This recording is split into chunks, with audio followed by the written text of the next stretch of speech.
There exists, at the threshold of human ambition, a question so vast it defies casual contemplation. What does it mean to think? Not merely to process, not simply to react, but to genuinely conceive, to hold an idea in suspension, turn it over, and perceive its weight against the cosmos. This question has haunted philosophers since Aristotle sketched the syllogism, since Descartes drew the boundary between mind and mechanism.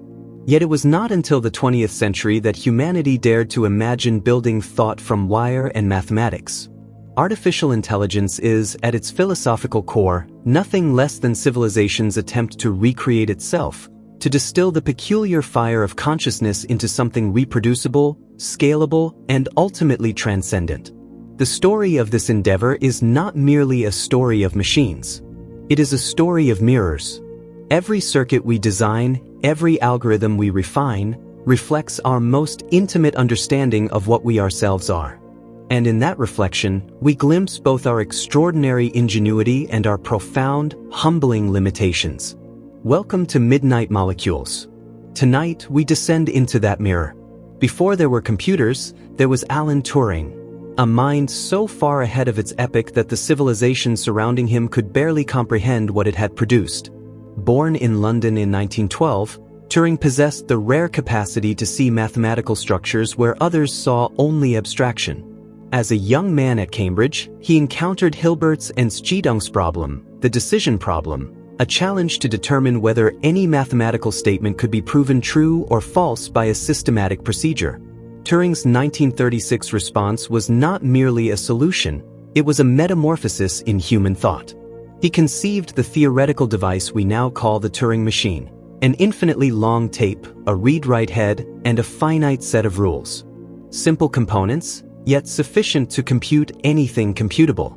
In doing so, Turing did not merely answer Hilbert.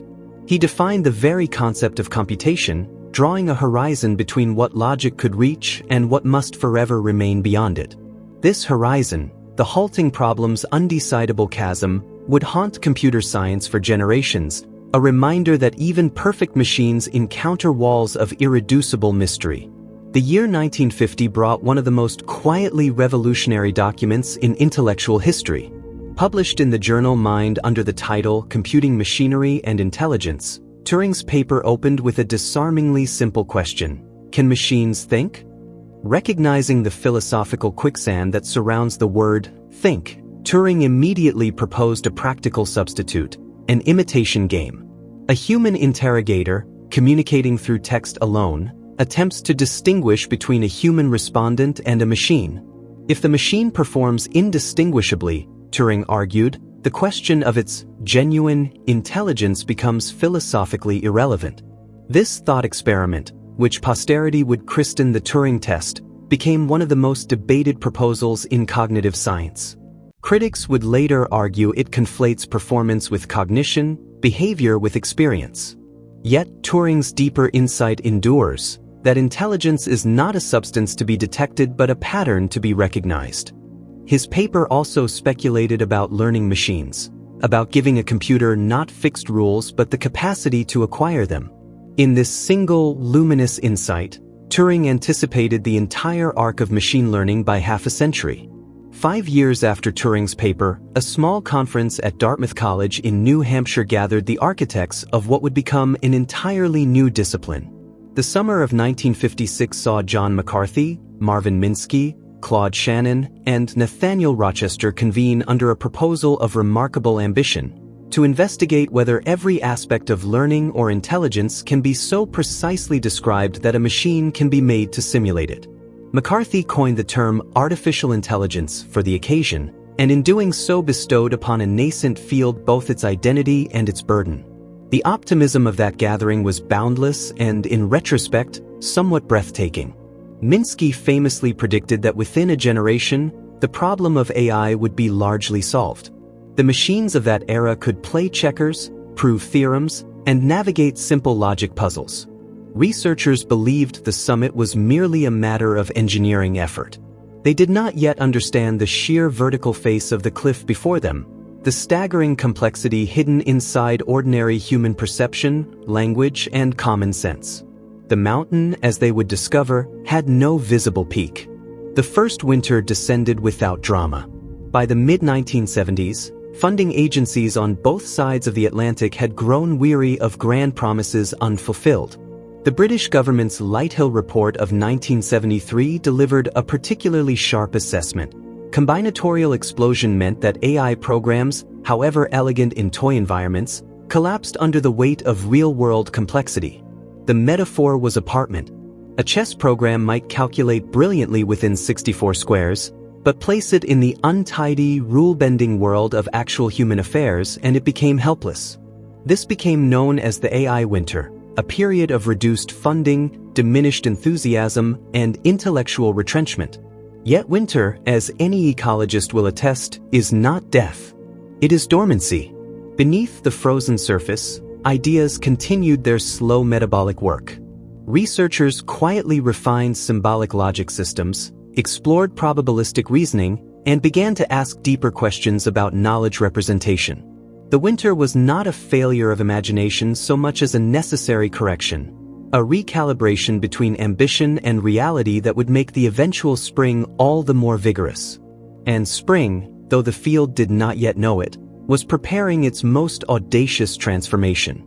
At the heart of artificial intelligence lies a structure of breathtaking biological inspiration, the artificial neural network. To understand its origins, one must travel to 1943 and the collaboration between neurophysiologist Warren McCulloch and logician Walter Pitts. Their landmark paper proposed a mathematical model of the neuron, a threshold unit that fires when its cumulative inputs exceed a critical value, producing either a 1 or a 0 in the binary language of logic. This model, stripped of all biochemical complexity, captured something essential about how individual neurons behave. McCulloch and Pitts demonstrated that networks of such units could, in principle, compute any logical function. The brain, their work implied, was a kind of computer, or rather, the computer was a kind of brain. This insight, so elegant it borders on the poetic, established the conceptual bridge between neuroscience and computer science that researchers would spend the following 8 decades attempting to cross fully. The artificial neuron is not a cell. It contains no axon, no mitochondria, no delicate membrane potential. Yet in its mathematical simplicity, it carries the ghost of biological thought, an abstraction that, assembled in sufficient quantity and complexity, begins to behave in ways that. The next great conceptual leap came from psychologist Frank Rosenblatt, who in 1958 unveiled the perceptron, the first trainable artificial neural network implemented in hardware. The perceptron could learn to classify visual patterns by adjusting the weights of its connections based on errors in its predictions, a process Rosenblatt called the perceptron learning rule. The excitement it generated was extraordinary. Newspapers announced that the machine could learn to see, could recognize shapes, could perhaps soon read. The United States Navy, which funded the research, speculated about machines that would think, recognize people, and translate languages. Rosenblatt himself was careful in his claims, but the press was not. And then, in 1969, Minsky and Seymour Papert published their mathematical analysis of the perceptron, demonstrating with formal precision that a single-layer network could not solve a class of problems called linearly inseparable, functions as elementary as the exclusive OR operation. The fanfare collapsed. Funding evaporated. What Minsky and Papert had shown was technically correct, but the deeper truth, that multi-layer networks could solve such problems, remained unappreciated for more than a decade, waiting for the mathematics of backpropagation to articulate it. The algorithm that would eventually redeem the neural network enterprise arrived through one of the most consequential papers in the history of machine learning. In 1986, David Rumelhart, Geoffrey Hinton, and Ronald Williams published their exposition of the backpropagation algorithm in the journal Nature, and the field shifted on its axis. Backpropagation, short for backward propagation of errors, provided a mathematically rigorous method for training multi-layer neural networks by computing how much each weight contributed to the network's overall error, then adjusting all weights simultaneously in the direction that reduced that error. The algorithm itself was not entirely new. Paul Werbos had derived a similar procedure in his 1974 doctoral thesis, largely unnoticed. But the Rumelhart, Hinton, and Williams paper, with its clarity of exposition and the computational demonstration it provided, reached the community at the precise moment they were ready to hear it. Multi-layer networks could now be trained efficiently. The perceptron's limitations were, in principle, surmountable. The neural network had survived its first winter and emerged with a powerful new tool, one that would, in the fullness of time, reorder civilization's technological landscape with a thoroughness that would have astonished even its inventors. To appreciate modern artificial intelligence, one must grasp the layered architecture of the deep neural network, a structure of extraordinary elegance hiding tremendous mathematical complexity. Imagine an input layer receiving raw data, the pixel values of an image, the frequency components of a sound, or the numerical encodings of words. This information flows forward through successive hidden layers, each performing a nonlinear transformation of its inputs. In a sufficiently deep network, the first layers might detect edges and textures. Subsequent layers assemble these into shapes. Deeper layers recognize objects, faces, or concepts. Each neuron in each layer holds a weight, a number determining how strongly it responds to each of its inputs, and a bias term that shifts its activation threshold. The network learns by adjusting these weights through gradient descent, a mathematical walker descending a high-dimensional loss landscape, seeking the lowest valley of error. The landscape itself may have thousands of millions of dimensions, riddled with local minima, plateaus, and precipitous cliffs. Navigating it successfully requires not only the backpropagation algorithm but also careful choices of architecture, learning rate, regularization, and initialization, a craft as much as a science, demanding intuition refined through years of. Convolutional neural networks represent one of the most successful architectural innovations in the history of machine learning, and their story is inseparable from the work of Yann LeCun. Drawing inspiration from Hubel and Wiesel's landmark neuroscience research on the visual cortex, which demonstrated that neurons respond selectively to specific orientations and positions in the visual field, LeCun designed networks that exploit the spatial structure of images. A convolutional layer applies a small filter, a learned pattern detector, across the entire spatial extent of its input, sharing weights across positions rather than learning a separate weight for every pixel. This parameter sharing provides two enormous advantages. It drastically reduces the number of weights to be learned, and it confers translation invariance, meaning the network can recognize a feature regardless of where it appears in an image. LeCun's Lennet architecture, deployed by AT&T in the late 1980s and 1990s to read handwritten digits on checks, represented the first substantial real-world deployment of a deep neural network. When the field eventually rediscovered deep learning in earnest after 2012, it was largely built upon convolutional foundations that LeCun had quietly been perfecting for 3 decades. The year 2012 constitutes a watershed moment in the history of artificial intelligence, the year the skeptics fell silent, or at least lowered their voices to a murmur. The ImageNet Large-Scale Visual Recognition Challenge, a competition in which systems attempted to classify images from a dataset of over 1 million photographs into 1,000 categories, had been won each year by carefully engineered, domain-specific systems. Then AlexNet arrived. Developed by Alex Krashevsky, Ilya Sutskever, and Jeffrey Hinton, this deep convolutional network achieved a top 5 error rate of 15.3%, nearly 11 percentage points below the nearest competitor. The gap was not a refinement, it was a rupture. AlexNet succeeded for several interconnected reasons: the availability of large datasets, the computational power of graphics processing units repurposed for matrix multiplication, the dropout regularization technique that prevented overfitting, and the rectified linear activation function that allowed gradients to flow through deep networks without vanishing. Each ingredient had been prepared in isolation by different researchers over preceding years.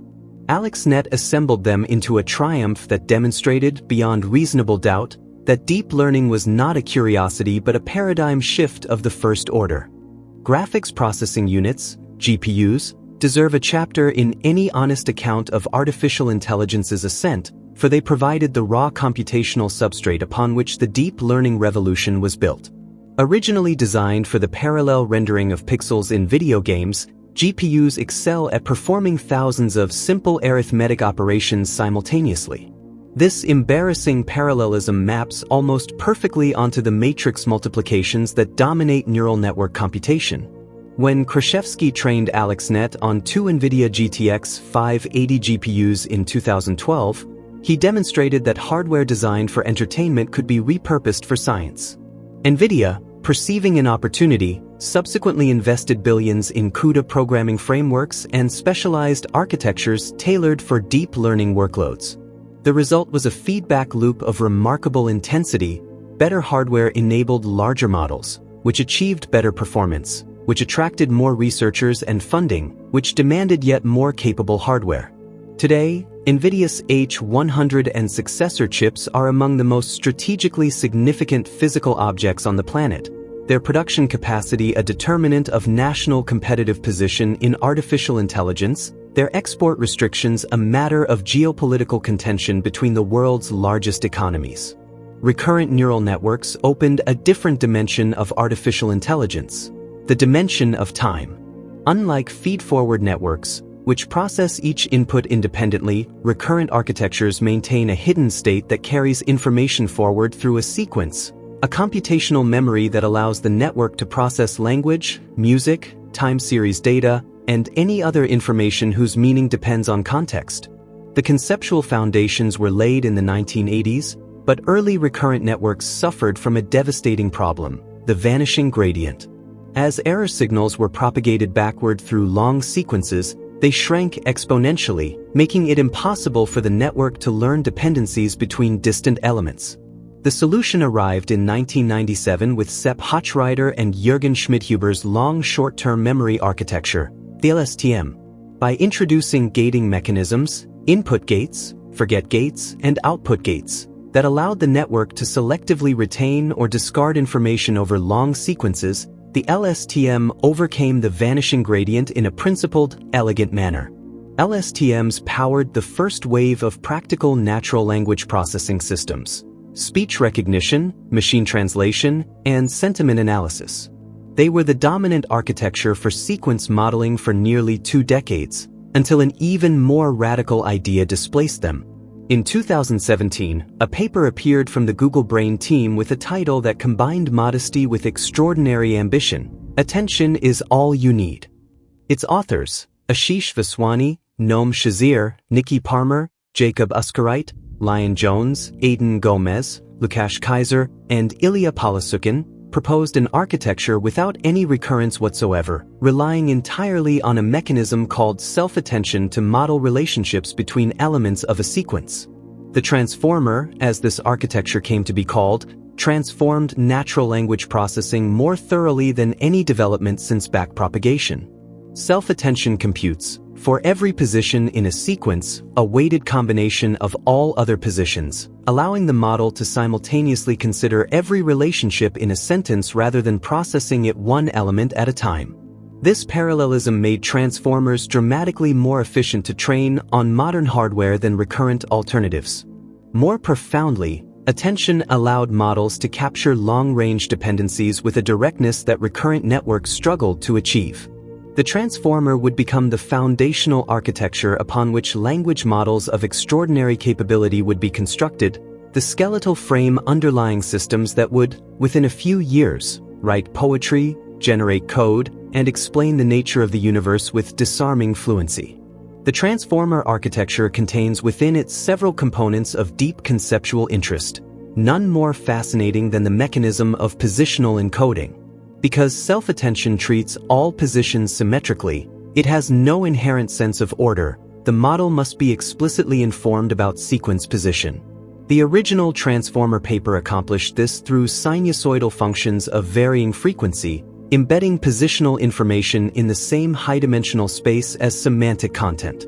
Subsequent architectures have explored learned positional embeddings, relative positional encodings, and rotary position embeddings, each representing a different philosophical approach to the fundamental question of how sequence order should be represented. Equally striking is the multi-head attention mechanism, which runs multiple attention computations in parallel, each attending to different representational subspaces. One head may learn to track grammatical subject-verb agreement, another may follow coreference chains, a third may capture semantic similarity. Together they form a distributed, redundant representational system of remarkable robustness. The feed-forward sublayer that follows each attention block adds nonlinear depth, allowing each position to be transformed independently after contextual information has been gathered. This combination, attention followed by feed-forward, repeated many times, forms the architectural heartbeat of virtually every state-of-the-art language model in existence. Before transformers could become language models of civilizational consequence, a crucial conceptual shift was required: the move from supervised training to self-supervised pre-training.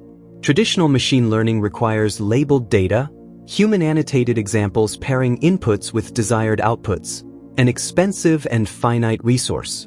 Self-supervised learning, by contrast, generates its own labels from the structure of the data itself. For language, the most natural self-supervised objective is prediction. Given a sequence of words, predict the next word, or predict a word that has been masked from its context. This is the task upon which GPT and BERT respectively were trained. BERT, introduced by Google in 2018, masked random tokens and trained the model to reconstruct them, a bidirectional approach that produced rich contextual representations. GPT, introduced by OpenAI the same year, predicted the next token autoregressively, a unidirectional approach that naturally lent itself to generation. The pre-training insight was profound. On the vast, unstructured text of the internet, a model trained to predict words must, of necessity, learn grammar, facts, reasoning patterns, and world knowledge as instrumental prerequisites. Language modeling, it turned out, was a remarkably general intelligence task concealed within a seemingly narrow prediction objective. The scaling hypothesis represents one of the most contentious and consequential ideas in contemporary artificial intelligence. Its central claim is deceptively simple: model performance improves predictably and smoothly as a function of model size, dataset size, and computational budget. The empirical evidence, assembled with extraordinary rigor by OpenAI researchers including Jared Kaplan and Sam McCandlish, is encapsulated in the chinchilla scaling laws, so named for a subsequent DeepMind study that refined earlier estimates. These laws describe power law relationships between scale and performance that hold across many orders of magnitude, suggesting that intelligence, at least as measured by language modeling benchmarks, may be a quantitative phenomenon as much as a qualitative one. The philosophical implications are vertiginous. If you simply build larger models, train them on more data, and provide more computation, do you inevitably approach general intelligence? Believers in the scaling hypothesis say yes, that the bitter lesson of AI research is that simple methods at scale outperform clever methods at small scale. Skeptics argue that scale produces pattern matching without understanding, impressive performance on benchmarks without genuine comprehension. This debate has not been resolved, and its resolution may determine the entire trajectory of civilization's technological future. Large language models, the behemoths of contemporary artificial intelligence, are products of a scaling journey that would have seemed fantastical merely a decade ago. GPT-3, released by OpenAI in 2020, contained 175 billion parameters, adjustable numerical weights governing the model's behavior. Its performance on language tasks was sufficiently striking to suggest that something qualitatively different had emerged, not merely quantitatively superior to its predecessors.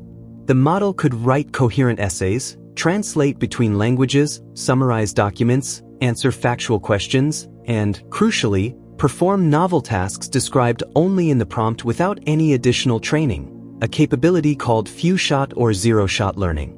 This emergent generality was unexpected and theoretically puzzling. Subsequent models, GPT-4, Gemini, Claude, Llama, and their families, pushed parameters, context windows, and training data to still greater extremes, producing systems capable of bar examination-level legal reasoning, medical diagnosis assistance, mathematical proof construction, and code generation of professional quality.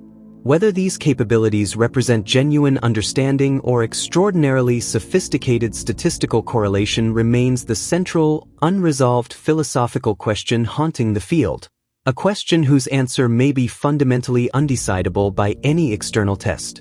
The training of a large language model is a process of almost geological patience and industrial scale. Consider what it means to process trillions of tokens, individual subword units comprising the text of books, articles, code repositories, and conversations drawn from across the breadth of recorded human expression. Each forward pass through a 100 billion parameter model requires multiplying matrices of staggering dimension, summing billions of floating point numbers, and propagating gradients backward through hundreds of transformer layers. A single training run for a frontier model may consume millions of GPU hours, spanning months of continuous computation in data centers whose power requirements rival those of small cities. The financial cost of training a single frontier model now exceeds $100 million, placing the capability to build such systems within reach of only the largest corporations and well-funded research laboratories. This concentration of capability has profound implications for the democratization of AI development, a concern that has inspired open-source efforts including Meta's Llama family, which released model weights publicly, enabling researchers worldwide to study, fine-tune, and build upon frontier architectures without the capital requirements that would otherwise place them beyond reach. Tokenization, the process by which raw text is converted into discrete numerical symbols that a language model can process, is a deceptively important step that shapes model capabilities in subtle and sometimes counterintuitive ways. Modern large language models typically use byte pair encoding or similar subword tokenization algorithms, which decompose words into frequently occurring character sequences. Common English words receive single tokens, rare or technical words are split across multiple tokens. Numbers may be tokenized digit by digit or in multi-digit chunks depending on their frequency in training data. This tokenization affects model reasoning in measurable ways. Models trained on tokenizers that represent numbers in inconsistent chunks struggle with arithmetic precisely because the fundamental units of their representation do not align with the natural units of numerical reasoning. Similarly, models may behave differently on text in languages that appear less frequently in their training data, partly because the tokenizer allocates fewer tokens to common words in those languages, requiring more tokens to represent the same semantic content and effectively reducing the model's effective context window for those languages. These technical details carry significant implications for AI equity and multilingual capability. The phenomenon of emergent capabilities in large language models represents one of the most philosophically provocative observations in contemporary science. Emergence, in complex systems, refers to the appearance of qualitatively new behaviors at higher scales of organization, behaviors that could not have been predicted from examination of the system's components alone. When researchers track the performance of language models across orders of magnitude of scale, they observe something remarkable. On certain tasks, small models perform near random chance, and then, at a threshold model size, performance suddenly leaps to well above chance without any architectural change or task-specific training. This discontinuous jump occurs at different scales for different tasks: multi-step arithmetic at one threshold, chain-of-thought reasoning at another, analogical reasoning at yet another. The causes of these emergence transitions remain imperfectly understood. Some researchers suggest they reflect the crossing of capability thresholds at which the model has accumulated sufficient statistical evidence to generalize. Others argue they are artifacts of the metrics used to measure performance, that smoother underlying capability curves produce apparent discontinuities when measured by threshold metrics. Prompt engineering, the art and science of constructing inputs that elicit desired behaviors from large language models, has emerged as a discipline of genuine technical sophistication. When GPT-3 demonstrated few-shot learning, researchers quickly discovered that the format, phrasing, and examples provided in a prompt dramatically influenced the quality and nature of the model's response. Chain-of-thought prompting, introduced by Jason Wei and colleagues at Google in 2022, found that simply instructing a model to think step by step before answering a reasoning question dramatically improved performance on multi-step problems. This finding suggested that language models contain latent reasoning capabilities that can be unlocked through appropriate scaffolding, that the model's apparent reasoning limitations are not fixed properties of its weights but dynamic features of its computational trajectory through the generation process. Subsequent techniques explored tree-of-thought reasoning, where models explore multiple reasoning branches simultaneously, self-consistency, where multiple independent generation paths are sampled and their answers aggregated, and reflection, where models critique and revise their own outputs.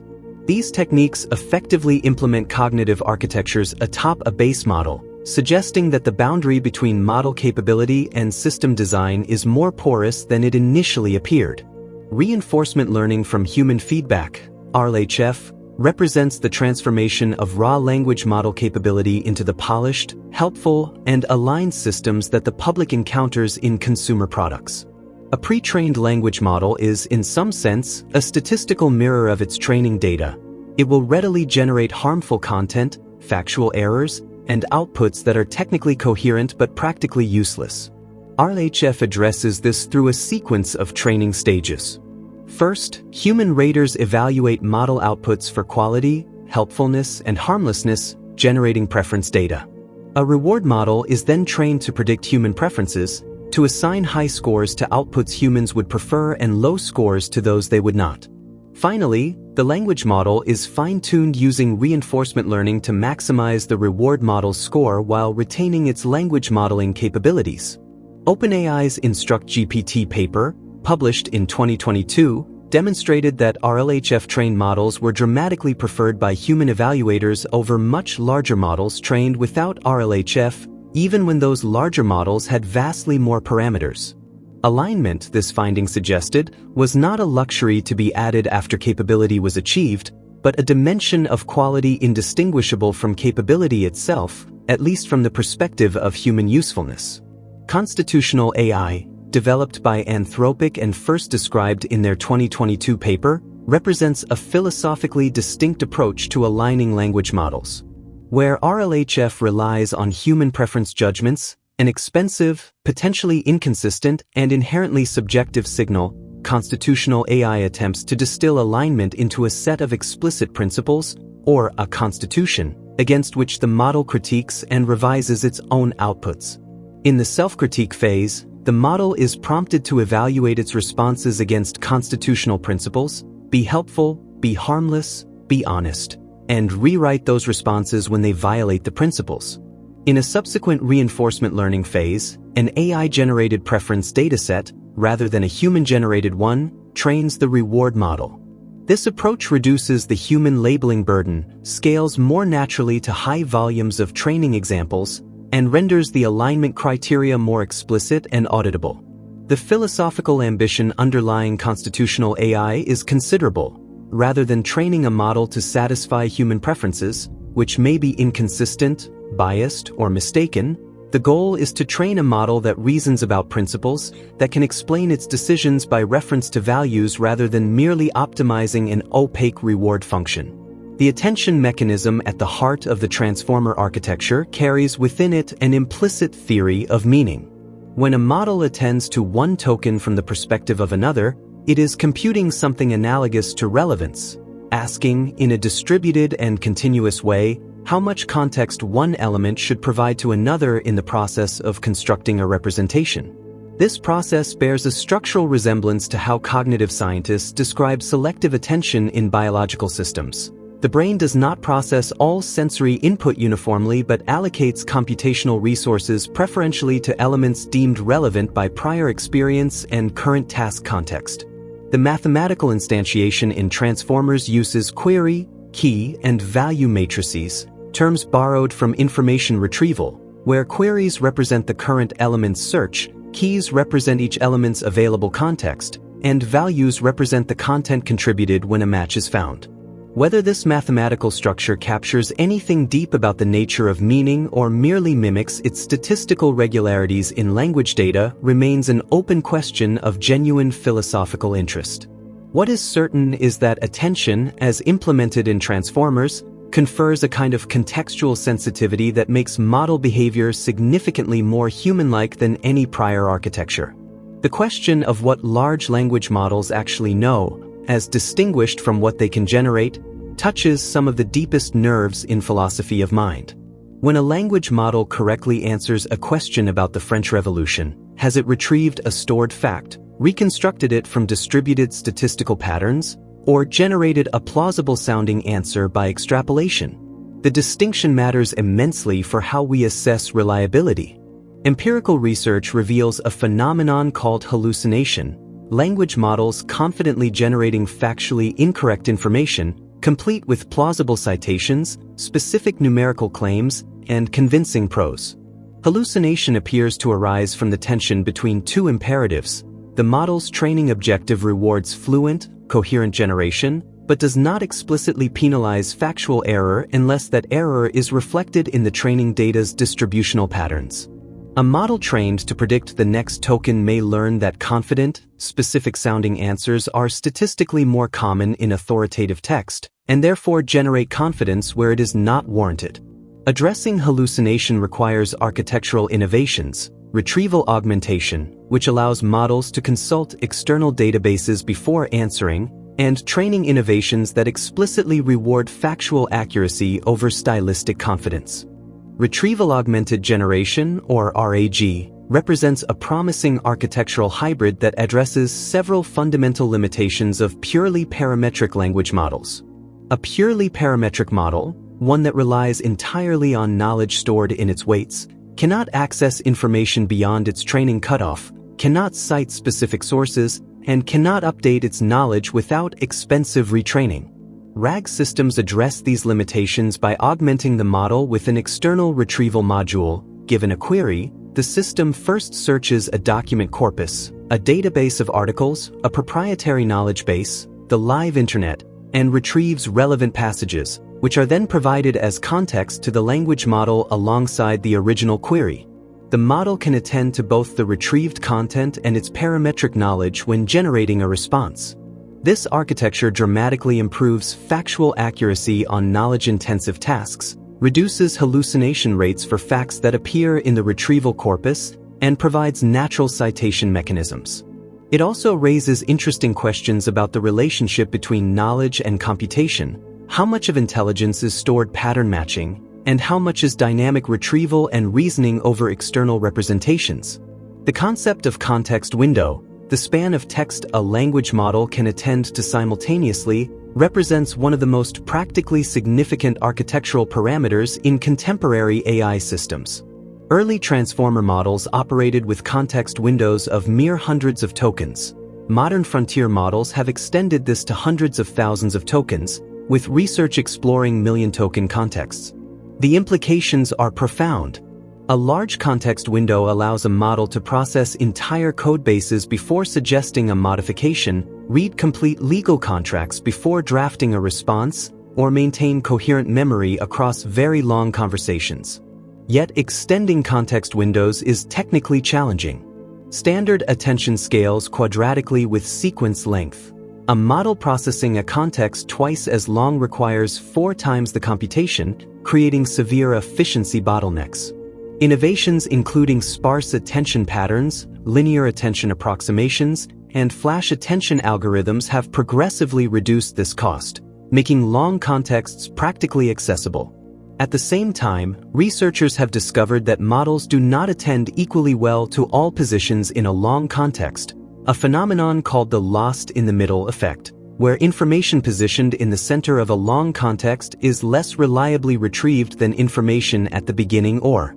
The multimodal frontier represents the most recent expansion of large model capability, extending the transformer's reach beyond language to image, audio, video, and the rich sensory texture of the physical world. GPT-4v, Gemini, and their successors process visual inputs alongside text, enabling them to describe photographs, interpret charts and diagrams, read handwritten notes, and reason about spatial relationships depicted in images. The technical mechanism typically involves a vision encoder, often a contrastive language image pre-training model like CLIP, that maps visual inputs into the same representational space as textual tokens, allowing a unified transformer to process mixed sequences of language and vision tokens. Audio modalities similarly use encoders that transform acoustic signals into token sequences. This architectural unification carries deep philosophical implications. The same attention mechanism that captures relationships between words also captures relationships between visual features, suggesting that attention is a domain-general computational primitive more fundamental than any particular modality. As models extend to video understanding and generation, robotic action planning, and scientific data interpretation, the boundary between artificial intelligence and artificial perception continues to dissolve, pointing towards systems of genuinely integrated sensorimotor intelligence that move, observe, and reason in ways that begin to resemble animal cognition. The training data upon which large language models are built constitutes a kind of archaeological record of human civilization, and it bears all the marks of that civilization's inconsistencies, biases, and inequities. Web text, the dominant source of pre-training data, overrepresents English, overrepresents affluent perspectives, underrepresents indigenous knowledge systems and oral traditions, and contains abundant misinformation, hate speech, and content that no careful human curator would choose to include. The statistical patterns imprinted by this data propagate into model behavior in ways that have been extensively documented.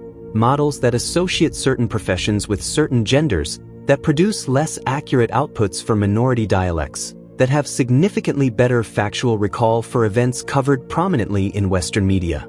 Addressing these biases is not merely a matter of filtering problematic content, a notoriously difficult task that trades one set of biases for another, but requires fundamental rethinking of data curation as a discipline, treating the construction of training datasets as an ethical undertaking with social consequences comparable to those of the models themselves. The data is not neutral ground. It is an ideological substrate, and what grows from it carries its character. The ethics of artificial intelligence is not a field that emerged fully formed. It grew organically from the collision between accelerating capability and the slow, difficult work of moral reasoning. The earliest serious ethical analyses focused on automation and economic displacement, a concern with genuine historical roots in the Luddite movement and the labor disruptions of the Industrial Revolution. As AI systems became capable of performing cognitive as well as physical labor, these concerns deepened and broadened. Philosophers began asking questions that had no precedent in prior technological transitions. What moral status, if any, should AI systems possess? Who bears responsibility when an AI system causes harm? The developer, the deployer, the user, or some distributed allocation among all three? How should AI systems navigate situations where human values conflict? Between individual privacy and collective safety, between the desires of the user and the interests of third parties. These are not engineering questions but philosophical ones, and they resist the kind of clean resolution that engineering problems eventually yield. They demand ongoing, iterative, culturally sensitive negotiation between technologists, ethicists, policymakers, and the communities whose lives AI systems will transform, a negotiation that has barely begun. Algorithmic bias, the systematic unfairness embedded in AI decision-making systems, represents one of the most thoroughly documented and persistently troubling dimensions of applied artificial intelligence. The landmark ProPublica investigation of 2016 revealed that Compass, a recidivism prediction tool used by courts in the United States, incorrectly flagged black defendants as high risk at nearly twice the rate of white defendants. The facial recognition systems deployed by law enforcement agencies have been shown to misidentify individuals of African descent at dramatically higher error rates than those of European descent. Hiring algorithms trained on historical data perpetuate the gender and racial composition of prior successful candidates, encoding historical discrimination into automated decisions. These are not edge cases or minor technical imperfections. They are systemic failures with profound consequences for human liberty, opportunity, and dignity. Understanding their causes requires recognizing that bias enters AI systems at multiple levels, through non-representative training data, through the choice of objective function, through the evaluation metrics used to assess performance, and through the social context in which systems are deployed. Addressing bias requires not only technical remediation but interrogation of the social choices embedded in apparently neutral design decisions. Privacy in the age of artificial intelligence presents a qualitatively new challenge to ethical and legal frameworks built for a world of paper records and limited analytical capability. Traditional privacy law, developed in jurisdictions around the world, was designed to regulate the collection, retention, and sharing of specific data items. AI fundamentally disrupts this framework by enabling inference, the derivation of sensitive information from non-sensitive inputs. A language model trained on a person's writing samples can infer their likely political views, mental health status, and personality traits. A location tracking model can infer home address, workplace, religious attendance, and intimate relationships from GPS data. Facial recognition can identify individuals in photographs shared without their knowledge.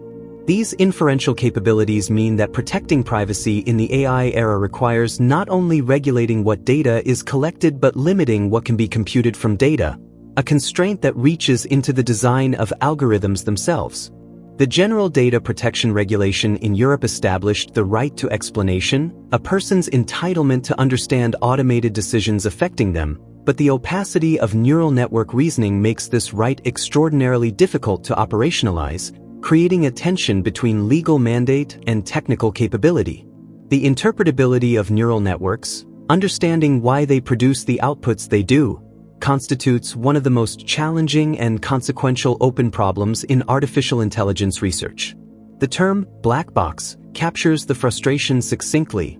A neural network takes an input and produces an output, but the computational pathway connecting them traverses hundreds of layers and billions of numerical operations in ways that resist straightforward human comprehension.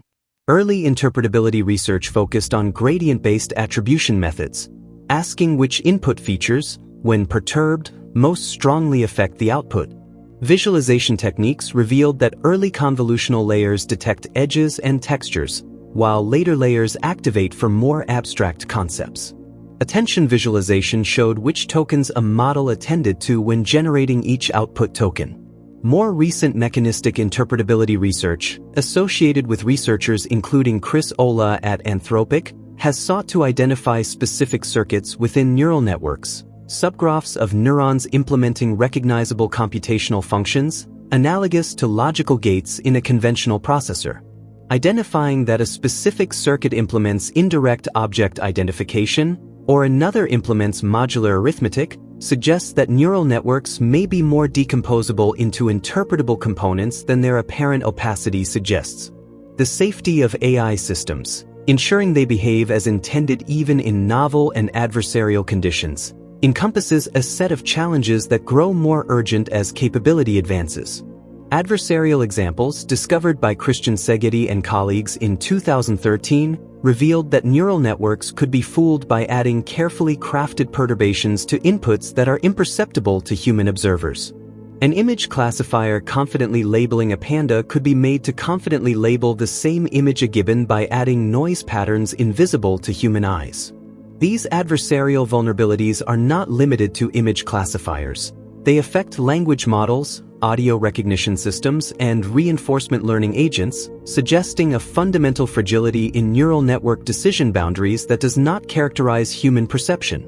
More concerning are jailbreaking attacks, adversarial prompts that elicit harmful behaviors from language models that have been explicitly trained to avoid them. Red teaming, the practice of probing AI systems for vulnerabilities by simulating adversarial users, has become a standard step in model evaluation at frontier laboratories.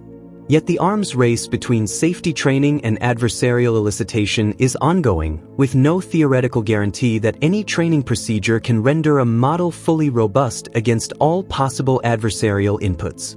Artificial General Intelligence, AGI, is simultaneously the most discussed and least precisely defined term in contemporary AI discourse. In its broadest formulation, AGI refers to a system capable of performing any intellectual task that a human can perform, with comparable or superior speed, accuracy, and flexibility. The definition is deceptively simple and operationally fraught. What counts as any intellectual task? How do we measure comparable performance? And how do we define the boundary of human capability in a species whose individual cognitive profiles vary enormously? Different researchers have proposed different technical criteria. Some require that an AGI demonstrate strong performance across all domains in established benchmark suites. Others require that it exhibit genuine transfer learning, the ability to apply knowledge from one domain to solve novel problems in an entirely different domain. Still others argue that genuine goal-directedness, the capacity to pursue objectives adaptively across contexts, is the defining criterion.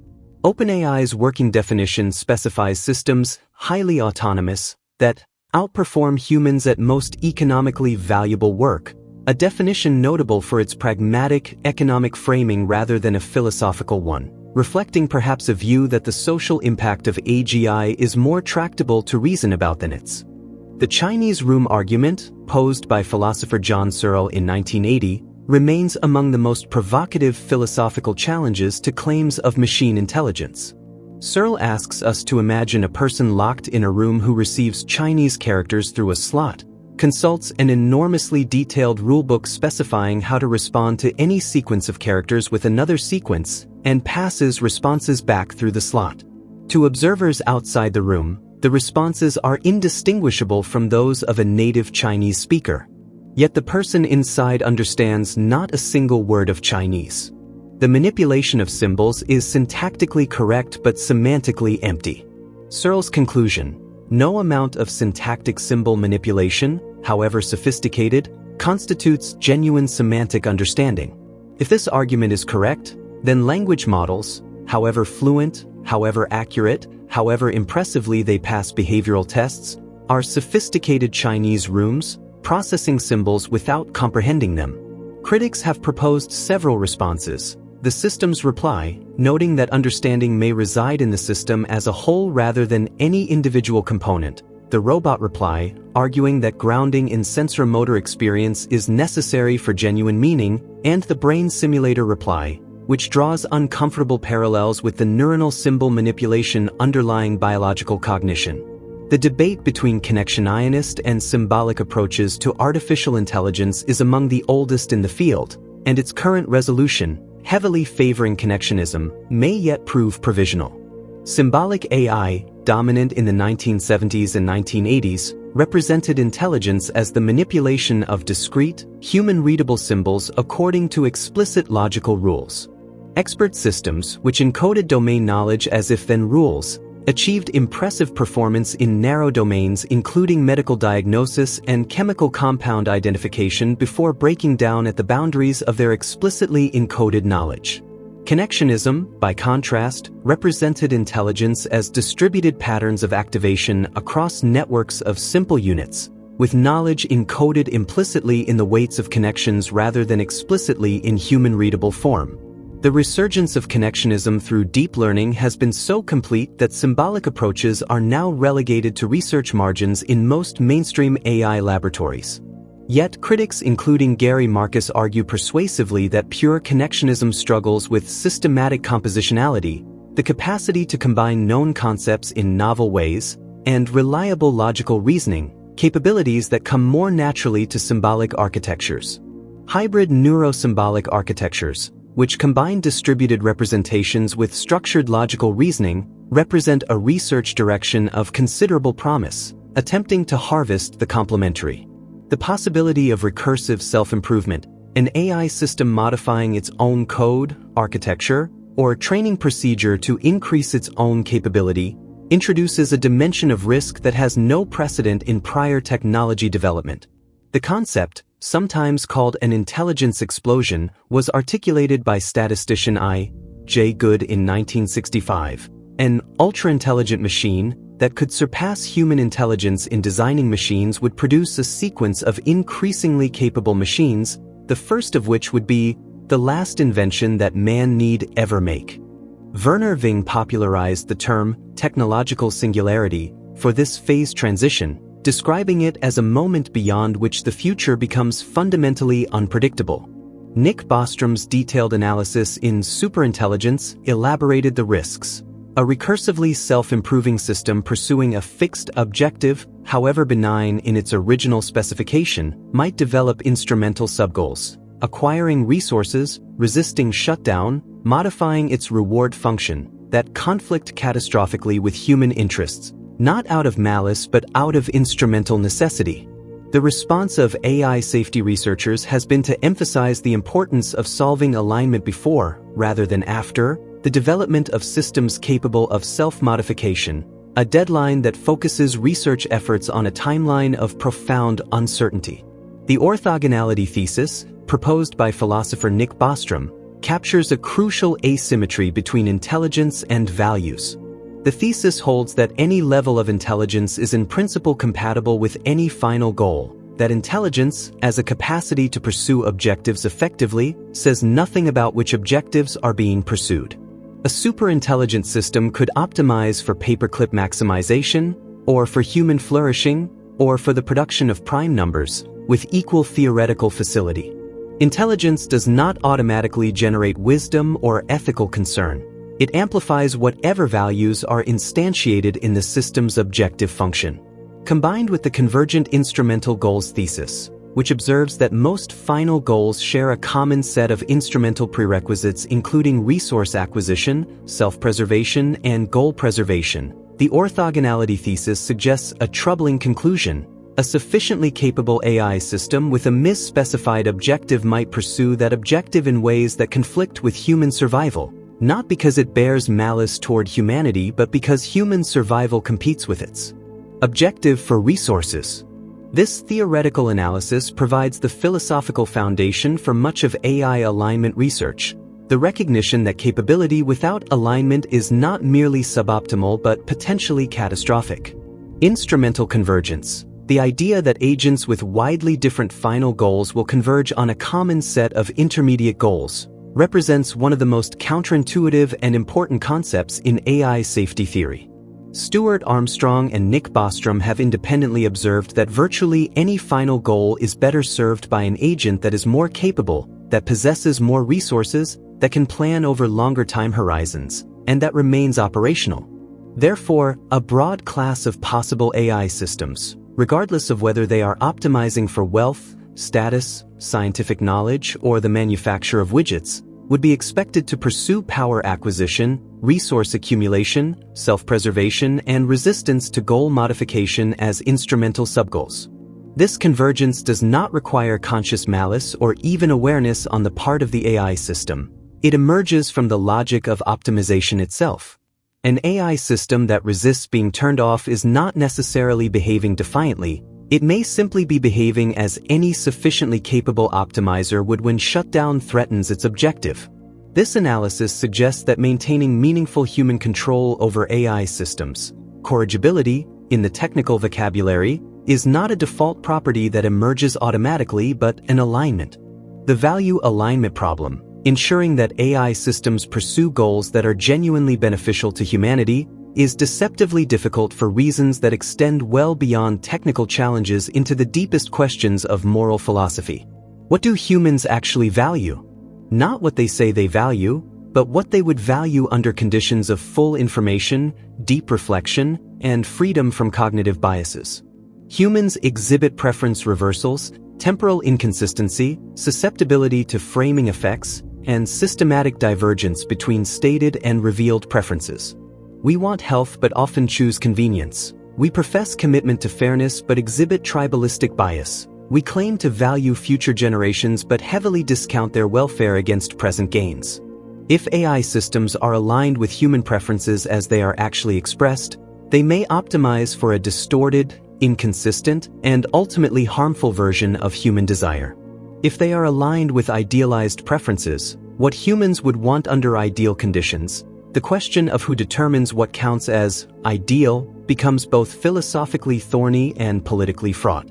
Paul Christiano's approach of iterative amplification and related proposals for AI systems that assist humans in reflective equilibrium about their own values represent attempts to navigate this challenge. Interpretability research at the level of individual neurons has produced some genuinely surprising findings about the internal representations of large language models.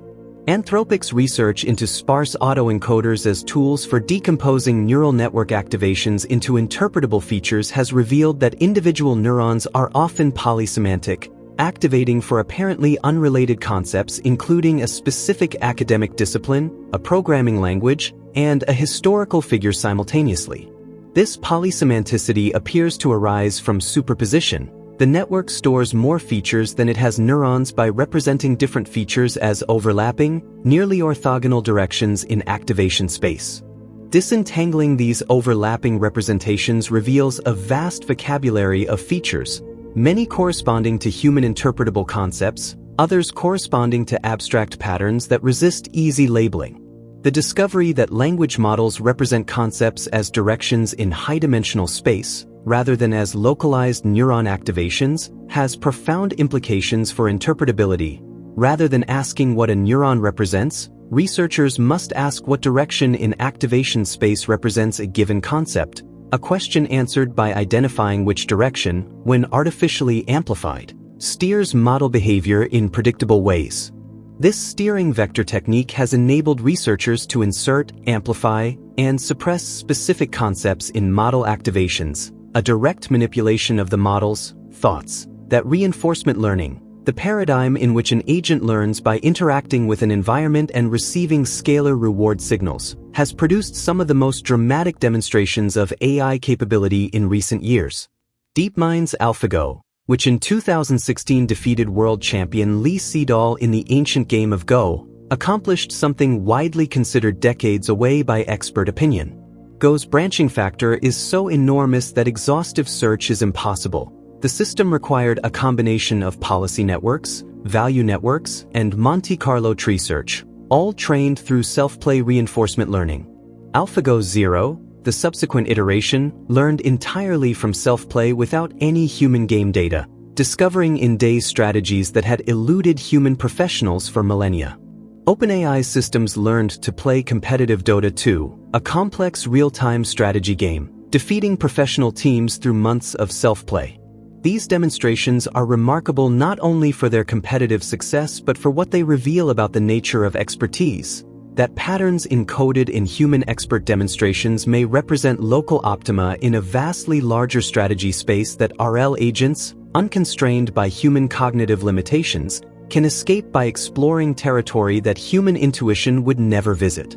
The development of AlphaFold 2 by DeepMind in 2020 represents perhaps the most consequential scientific application of artificial intelligence to date. A system that solved the protein folding problem with an accuracy that stunned the structural biology community. Proteins are the molecular machines of life, enzymes catalyzing biochemical reactions, structural proteins maintaining cellular architecture, signaling proteins coordinating biological responses. Understanding a protein's function requires knowing its three-dimensional structure, and that structure is determined by the sequence of amino acids that comprise it. The protein folding problem, predicting three-dimensional structure from amino acid sequence, had resisted sustained effort by biochemists for 50 years. AlphaFold 2 achieved median accuracy scores approaching the precision of experimental measurement, solving the problem sufficiently that its developers released predictions for the structure of virtually every protein in the human proteome, and subsequently every cataloged protein in existence.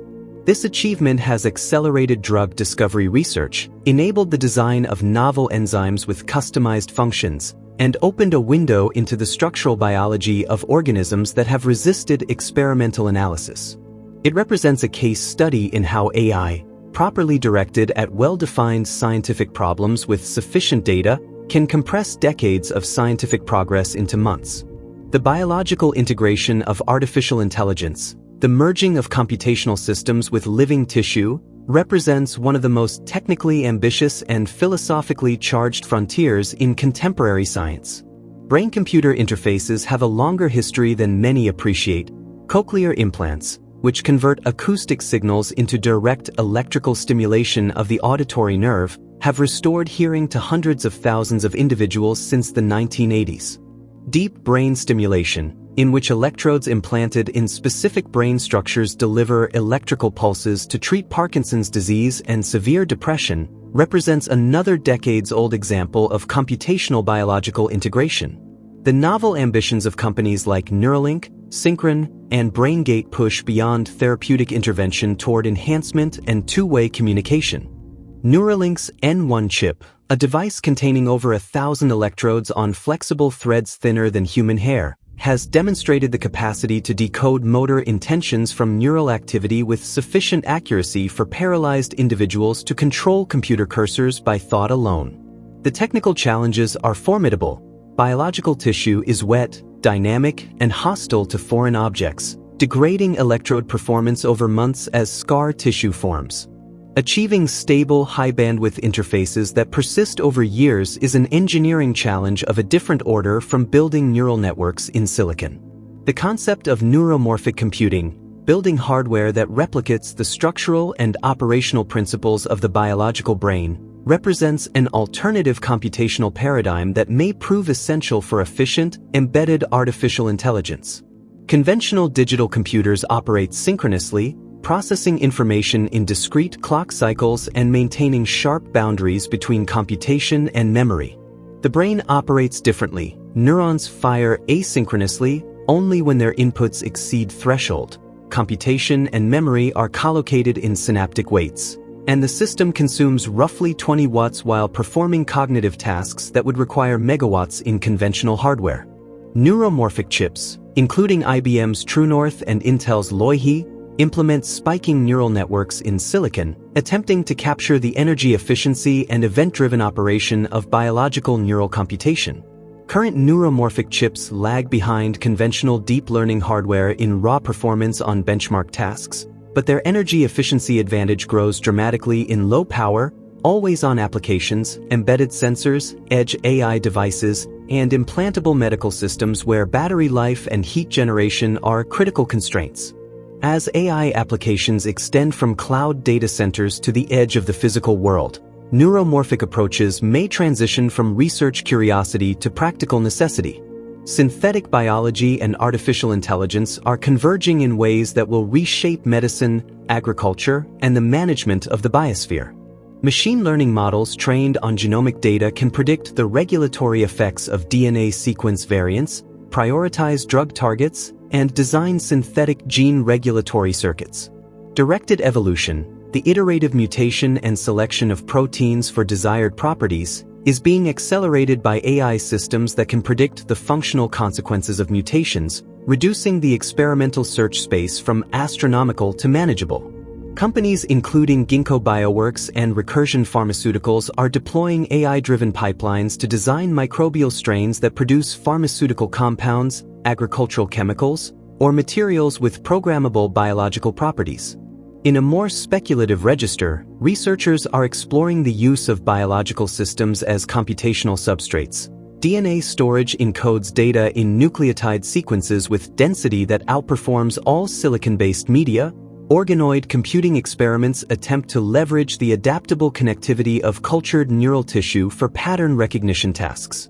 These experiments blur the boundary between computation and biology, raising questions that transcend current ethical frameworks. When biological material is engineered to compute, what moral status does it warrant, and who holds responsibility for its welfare? The social and economic disruption associated with artificial intelligence is already visible and accelerating. Large language models have demonstrated the capacity to perform at professional levels on bar examinations, medical licensing tests, and coding interviews, benchmarks that were, until recently, considered proxies for human cognitive capability beyond the reach of machines. McKinsey Global Institute estimates that generative AI could automate tasks accounting for a substantial fraction of the work hours of the global economy, with white-collar knowledge work affected at least as profoundly as physical labor. Unlike prior waves of automation which largely displaced routine manual tasks while creating demand for cognitive workers, AI automation appears capable of substituting for cognitive labor across the skill spectrum. The economic consequences are contested. Technological optimists argue that AI will generate new categories of work, as prior technologies have always done, and that the aggregate effect will be to increase human prosperity.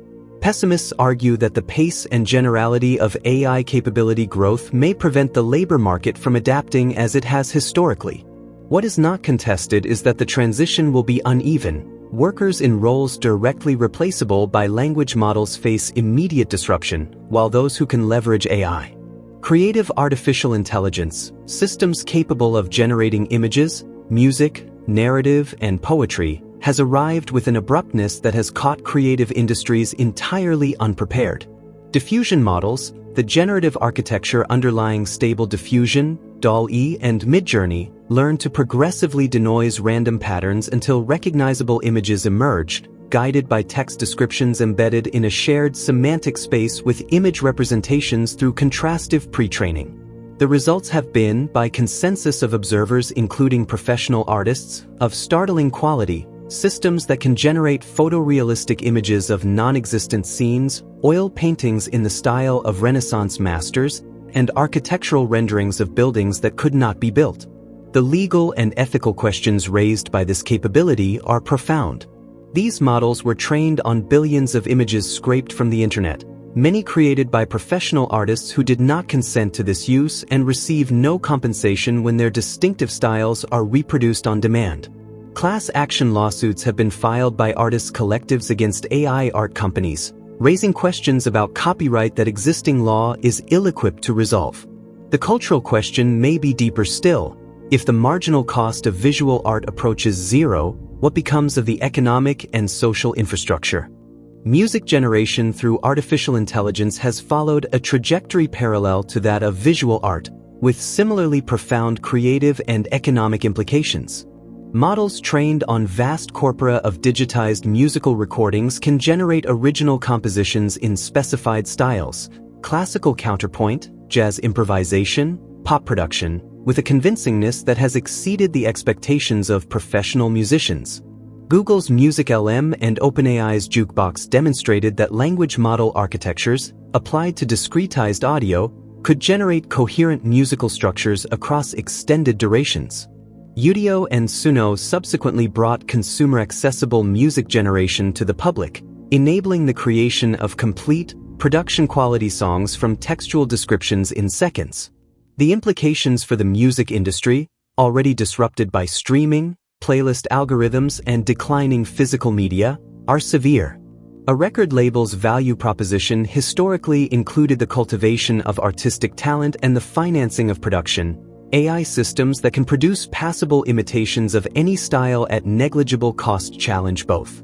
The more interesting philosophical question concerns authenticity. Does music generated without human emotional experience, without the life events that typically inspire composition, have aesthetic value comparable to that generated through human vulnerability and craft? The governance of artificial intelligence, the institutions, regulations, norms, and international agreements that determine how AI systems are developed and deployed, is a domain where urgency vastly exceeds progress. National governments have adopted markedly different postures. The European Union's AI Act, finalized in 2024, takes a risk-based regulatory approach classifying AI systems by their potential for harm and imposing corresponding obligations on developers and deployers. The United States has proceeded more cautiously, relying on executive orders, voluntary commitments from major AI developers, and guidance from agencies including NIST rather than comprehensive legislation. China has implemented targeted regulations on specific AI capabilities including algorithmic recommendations, deepfake generation, and generative AI services deployed domestically. The absence of meaningful international coordination is conspicuous. AI governance is, to a first approximation, being conducted at the national level by nations competing with each other for AI leadership, a dynamic structurally similar to the early nuclear era and potentially as dangerous. The creation of institutional frameworks for international AI governance, analogous to the International Atomic Energy Agency for Nuclear Materials, has been proposed by numerous scholars and policymakers but has not yet been accomplished, leaving a governance vacuum at the precise moment. The concept of AI consciousness, whether artificial systems can have genuine subjective experience, an inner life, qualia, is among the most philosophically fraught questions in contemporary discourse. The hard problem of consciousness, articulated by philosopher David Chalmers, asks why physical processes give rise to subjective experience at all.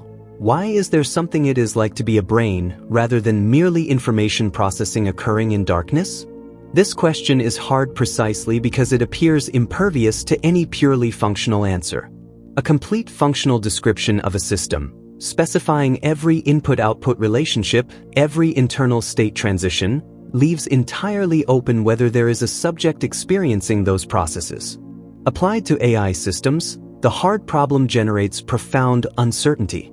A language model that reports experiencing curiosity, discomfort, or satisfaction may be representing emotional states in a philosophically meaningful sense, or may be generating text that describes emotions because such descriptions appear in its training data.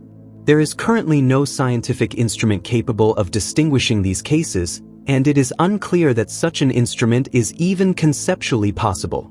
Cognitive architectures, theoretical frameworks specifying how different cognitive processes are organized, interact, and give rise to intelligent behavior, provide an important lens through which to evaluate the distance between current AI systems and human-like intelligence. Alan Newell and Herbert Simon Soar, John Anderson's ACTR, and more recent frameworks including global workspace theory describe human cognition as involving distinct subsystems for perception, memory, attention, executive function, and learning that interact in structured ways. Current large language models, despite their impressive performance on individual tasks, lack several properties central to these architectures: persistent episodic memory across conversations, genuine online learning from interaction, hierarchical goal structures that guide multi-step planning, and seamless integration with sensoromotor systems. The development of more cognitively inspired AI architectures, systems that maintain working memory, form and pursue long-term goals, and learn continuously from experience, represents an active research frontier. Whether these architectural enrichments will produce qualitatively more capable systems, or whether the transformer's apparently general learning capacity will prove sufficient when scaled sufficiently, is one of the central empirical questions in contemporary AI research. The phenomenon of in-context learning, a language model's capacity to perform novel tasks based solely on examples or instructions provided in its current context, without any adjustment to its weights, represents a fundamental departure from classical machine learning that demands theoretical explanation. In classical supervised learning, a model adapts to a new task by adjusting its parameters through gradient descent on labeled examples. In-context learning performs a parent adaptation without any parameter update whatsoever. The same frozen model that generates factual prose can, given appropriate context, write code, translate languages, or solve mathematical puzzles. How does a model learn in context without changing? The theoretical understanding is incomplete. Some researchers propose that in-context learning implements a form of implicit Bayesian inference, with the transformer's forward pass computing posterior predictions over possible tasks given the observed examples. Others argue that in-context learning is primarily pattern recognition at the meta level. The model has learned, through exposure to diverse training tasks, to recognize task structure from examples and apply appropriate completion strategies. What is empirically certain is that in-context learning capability scales with model size, suggesting that this meta-learning capacity is an emergent property of sufficient scale rather than a specifically engineered. The environmental footprint of artificial intelligence is a dimension of its social impact that has received insufficient attention relative to its magnitude. Training a single large language model from scratch generates carbon dioxide emissions comparable to the lifetime operational emissions of several automobiles. Data centers hosting AI inference, the process of running trained models to respond to user queries, collectively consume electricity measured in gigawatts, their cooling systems drawing water from local supplies in quantities that have generated conflict with municipalities in drought-prone regions. The computational demands of frontier AI training have grown at rates that outpace improvements in hardware efficiency. Despite Moore's law scaling and specialized AI accelerators, the absolute energy consumption of the AI sector has grown significantly year on year as models grow larger and inference volumes increase. Researchers including Emma Strubel have argued that the field has been insufficiently attentive to computational efficiency as a research criterion, over-indexing on benchmark performance while underweighting the environmental and economic costs of the computations required to achieve it. Green AI, research oriented toward achieving comparable capability at lower computational cost, represents an important counterbalance, developing training techniques, model compression methods, and knowledge distillation approaches that the frontier of AI agents, systems that can take actions in the world, use tools, browse the internet, write and execute code, and pursue multi-step goals over extended time horizons, represents the most consequential near-term transition in AI deployment. A language model that merely generates text is a remarkable tool. A language model that can take actions, observe their consequences, and adapt its behavior accordingly is a qualitatively different kind of system. React, chain-of-thought reasoning with action, and similar frameworks showed that language models could effectively orchestrate tool use, choosing when to search the web, execute code, or query a database, and integrating the results into coherent, multi-step problem-solving. Subsequent agentic systems including AutoGPT demonstrated autonomous operation over extended tasks with minimal human supervision.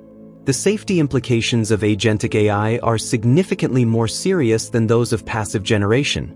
An agent that can take actions in the world can cause real-world harm, deleting files, sending emails, making purchases, submitting forms, in ways that generation alone cannot. Ensuring that agents remain within intended boundaries, respect appropriate limits on their autonomy, and maintain corrigibility in the face of unexpected circumstances represents a new frontier of safety research. The multi-agent landscape, environments in which multiple AI systems interact with each other, with humans, and with shared resources, introduces emergent dynamics of extraordinary complexity. Game theory provides the formal tools for reasoning about multi-agent equilibria, but the application of classical game theory to modern AI agents reveals numerous complications.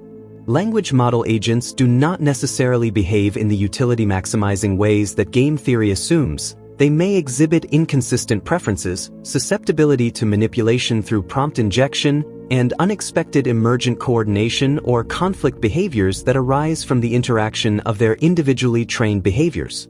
Research in multi-agent reinforcement learning has revealed that agents in competitive environments develop sophisticated deceptive strategies, exploit emergent communication channels not specified by designers, and form coalitions that pursue collective objectives misaligned with system designers' intentions. In commercial deployment, multiple AI systems from different developers increasingly interact in automated pipelines, making decisions, sending messages, executing transactions, with limited human oversight. The emergent behavior of these ecosystems, governed by the game-theoretic dynamics of interacting AI agents pursuing their respective objectives, may prove difficult to predict or control even for the developers who created the individual components. Language itself, that generative, recursive, context-sensitive system through which humans encode and communicate meaning, may be the most remarkable phenomenon in the natural world.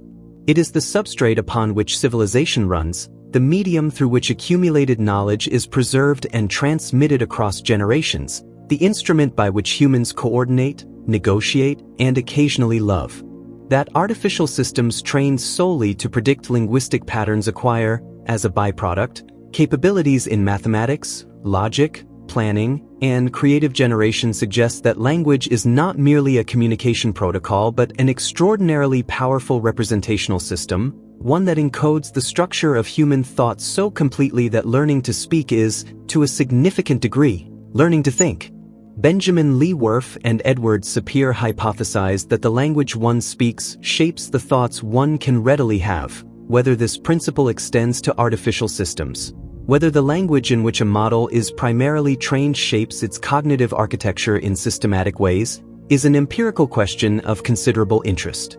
Models trained predominantly in English may have implicit Western conceptual assumptions encoded in their linguistic representations. Developing truly multilingual cognitive architectures may require training procedures that treat all languages not as translations, but the potential for artificial intelligence to transform scientific discovery is perhaps the most optimistic thread running through the field's accelerating development. Science has historically been limited by human cognitive bandwidth. Individual researchers can engage deeply with only a narrow slice of the literature in even a narrow subfield, and the identification of non-obvious connections across disciplinary boundaries is among the most prized and rarest intellectual achievements. AI systems trained on scientific literature can generate hypotheses, identify patterns across large experimental datasets, propose novel experimental designs, and synthesize insights across disciplinary boundaries with a breadth that no individual human researcher can match. Beyond language-based discovery assistance, AI is enabling direct scientific computation at scales previously impossible: protein structure prediction, materials discovery through generative models of chemical space, climate simulation through AI-accelerated numerical weather prediction, and drug target interaction prediction through graph neural networks applied to biological knowledge graphs. The question of whether AI systems will eventually function as autonomous scientific agents, not merely assisting human scientists but independently formulating and pursuing research agendas, carries implications not only for the pace of scientific progress but for the nature and meaning of scientific discovery as a human activity. Autonomous vehicles represent one of the most technically demanding and societally significant applications of artificial intelligence, a domain that requires the integration of perception, planning, and control at levels of reliability sufficient for deployment in an environment where failure can be fatal. The history of autonomous vehicle development stretches from the DARPA Grand Challenge of 2004, in which no vehicle completed the course, to the DARPA Urban Challenge of 2007, in which 6 vehicles successfully navigated a simulated urban environment, to the current deployment of commercial robotaxi services in limited geographic areas by companies including Waymo and Cruise. The technical architecture of modern autonomous vehicle systems is multilayered. Perception modules process streams of LiDAR, radar, and camera data to construct detailed three-dimensional maps of the vehicle's environment. Prediction modules model the likely future trajectories of pedestrians, cyclists, and other vehicles. Planning modules generate safe, efficient routes through the predicted environment. Control modules translate planned trajectories into precise steering, acceleration, and braking commands.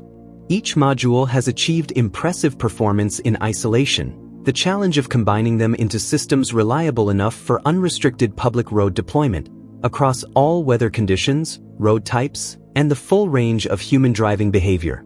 The use of artificial intelligence in medicine, computational pathology, radiology assistance, drug discovery, clinical decision support, and patient monitoring is transforming healthcare with a speed that has strained regulatory frameworks designed for slowly developed pharmaceuticals and medical devices. Convolutional neural networks applied to histopathology slide images have demonstrated performance approaching or exceeding specialist pathologists on tasks including cancer grading and metastasis detection, while processing slides in minutes rather than the hours required for human review. ECG interpretation algorithms trained on millions of records can identify rare arrhythmias from single-lead smartphone recordings with cardiologist-level accuracy. Large language models are being deployed as clinical documentation assistants, converting physician dictation into structured notes, flagging potential drug interactions, and summarizing patient records. These tools offer the potential to reduce physician burnout, extend specialist-level diagnostic capabilities to resource-limited settings, and catch errors that human fatigue causes. The risks are commensurate. An algorithm deployed at scale that systematically errs in its diagnoses could harm patients far more broadly than any individual clinician's error. Regulatory approval processes for AI medical devices remain in development, creating a dynamic environment in which clinical deployment is frequently outpacing formal evaluation. The emergence of foundation models, large pre-trained models that can be adapted to a wide range of downstream tasks through fine-tuning or prompting, has restructured the economics of AI research and deployment. Prior to the foundation model paradigm, developing an AI system for a specific application required task-specific data collection, architecture design, and training from scratch, a capital-intensive process accessible only to well-resourced organizations. Foundation models shift this economic landscape. A moderately sized organization can fine-tune a pre-trained foundation model on domain-specific data, acquiring a capable specialist system at a fraction of the historical cost. This democratization has produced a Cambrian explosion of AI applications. Legal AI, medical AI, educational AI, scientific AI, creative AI, each built atop the compressed, general-purpose representations learned by foundation models trained at frontier scale. The economic concentration, however, has also intensified. The capability of foundation models correlates strongly with the scale of pre-training, and pre-training at frontier scale is accessible to only a handful of organizations. The paradox of the foundation model era is that it has simultaneously democratized AI application development while concentrating the development of foundational capability in an increasingly small number of entities whose decisions about training data. Federated learning represents a privacy-preserving approach to training machine learning models that has profound implications for AI in healthcare, finance, and any domain where data is sensitive, regulated, or geographically distributed. In conventional centralized training, data from all sources is aggregated in a single location, enabling efficient gradient computation but creating privacy risks and regulatory barriers. Federated learning inverts this architecture. The model is distributed to local devices or institutions, each of which trains on its own data and shares only encrypted gradient updates rather than raw data. A central server aggregates these updates into a global model without ever accessing individual data directly. This architecture enables training on data that could not legally or practically be centralized: hospital patient records, banking transaction histories, personal device usage patterns. The technical challenges are significant. Federated training is slower than centralized training, susceptible to Byzantine gradient attacks in which malicious participants submit poisoned updates, and prone to accuracy degradation when local data distributions diverge significantly. Differential privacy techniques, which add calibrated noise to gradient updates to provide mathematical guarantees against reconstruction of individual data points, can be combined with federated learning to provide formal privacy protections at the cost of some accuracy. The concept of transfer learning, the ability of a model trained on one domain or task to apply learned representations to a different domain or task, is foundational to the practical power of modern AI. Transfer learning is not merely a training efficiency trick, it is a statement about the nature of the representations that neural networks learn. When a model trained on ImageNet, a dataset of everyday photographs, learns to recognize skin lesions from dermatology images with only a small amount of domain-specific fine-tuning data, it reveals that the features encoding textures, colors, edges, and shapes that ImageNet training produced are genuinely useful features for the dermatology task as well.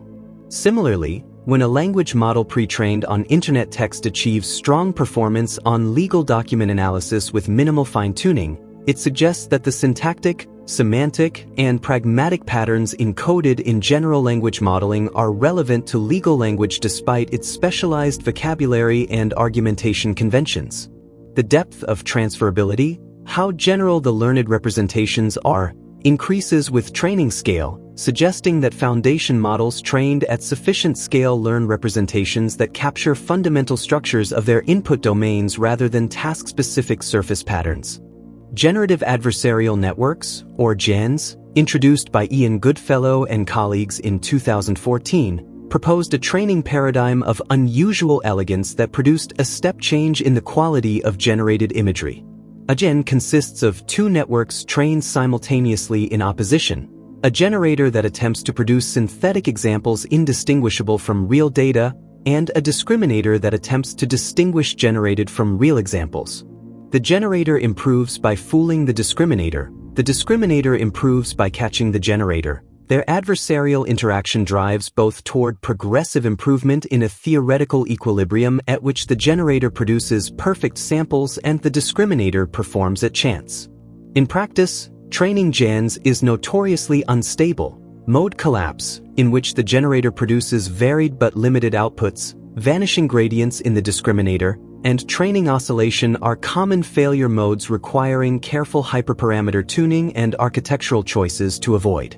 Despite these difficulties, StyleGN and its successors produced photorealistic synthetic human faces of such quality that they spawned significant concern about deepfakes, synthetic media using AI to replace faces in video footage, creating convincing false representations of public figures saying or doing things they never said or did.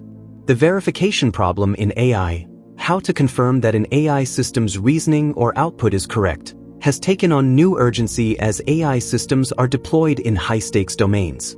For classical software, correctness can in principle be verified through formal proof, mathematical demonstration that the program satisfies its specification under all possible inputs. Neural networks resist formal verification. Their behavior is specified only implicitly through training data, and the high-dimensional, nonlinear nature of their computations makes exhaustive verification computationally infeasible. Approximate verification approaches, including interval-bound propagation and Lipschitz-based robustness certificates, can provide probabilistic guarantees that model outputs remain stable within bounded input perturbations, but these guarantees apply to narrow input neighborhoods rather than the full input distribution. For language models, the verification challenge is even more fundamental. Outputs are in natural language, and evaluating whether a natural language output correctly solves a problem requires understanding that is comparable to the understanding needed to solve the problem originally. This creates a bootstrapping problem. We need AI assistance to verify AI outputs, but we can only trust that assistance if we can verify it. AI in education represents a domain of both extraordinary potential and legitimate concern, a field where the same technology that could personalize learning for every student could also hollow out the intellectual development that struggle, confusion, and eventual mastery provide.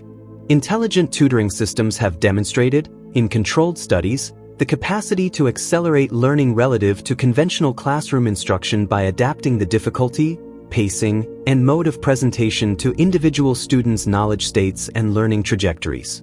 Large language models have extended this capacity dramatically. A student who can ask questions of a patient, knowledgeable, and tireless system at any hour and receive tailored explanations, worked examples, and Socratic challenges has an educational resource that was previously available only to students with access to private tutors. The concern is that AI assistance that provides answers too readily may short-circuit the productive struggle that builds genuine conceptual understanding and the frustration tolerance that enables complex problem-solving. Pedagogically sophisticated AI educational tools should function as scaffolding, supporting where support is needed, stepping back when the student is ready to work independently, rather than as answer dispensers. The phenomenon of AI-generated disinformation represents an epistemic threat of a qualitatively different character from prior forms of misinformation.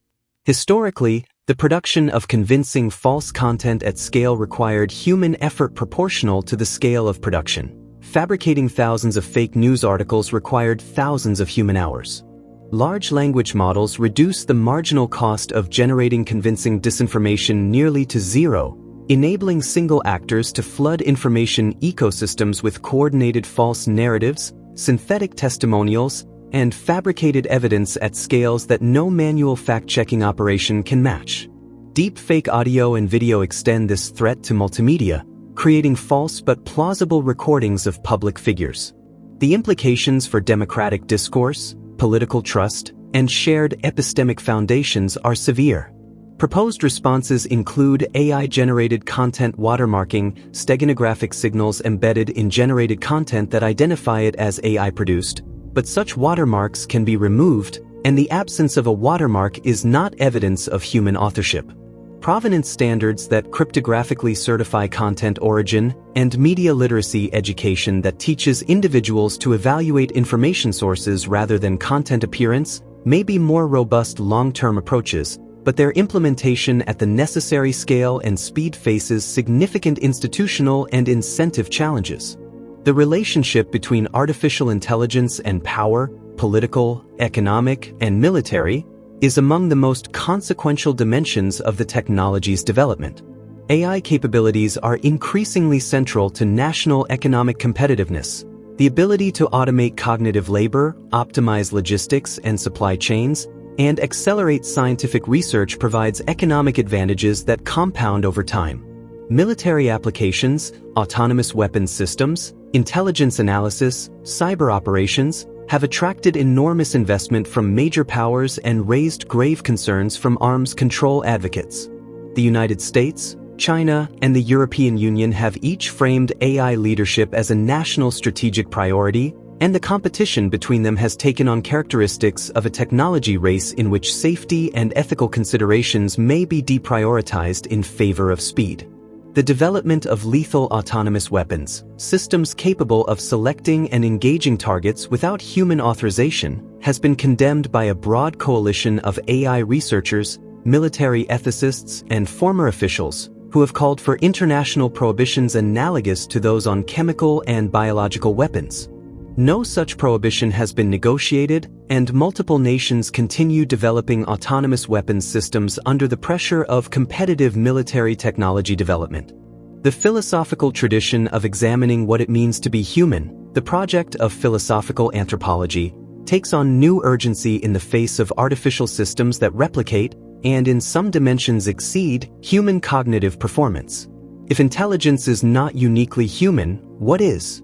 Various answers have been proposed across history: consciousness, moral agency, embodiment, emotional experience, creativity, language, relationship. Artificial intelligence has complicated each of these distinctions. Behaviorally indistinguishable language production no longer marks a uniquely human boundary. Creative generation of art, music, and narrative has been demonstrated. Sophisticated models of emotion and social interaction have been implemented. What remains, perhaps, is the specific texture of human experience, the phenomenological quality of what it is like to be a bounded, mortal, embodied creature with a particular history, embedded in relationships of love, loss, obligation, and meaning that constitute a unique singular perspective on existence.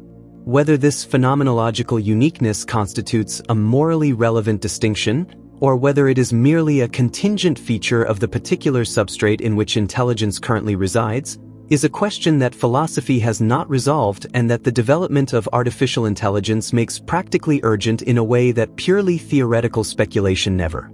The architectures of the future, systems beyond current transformers, are visible in outline if not in detail.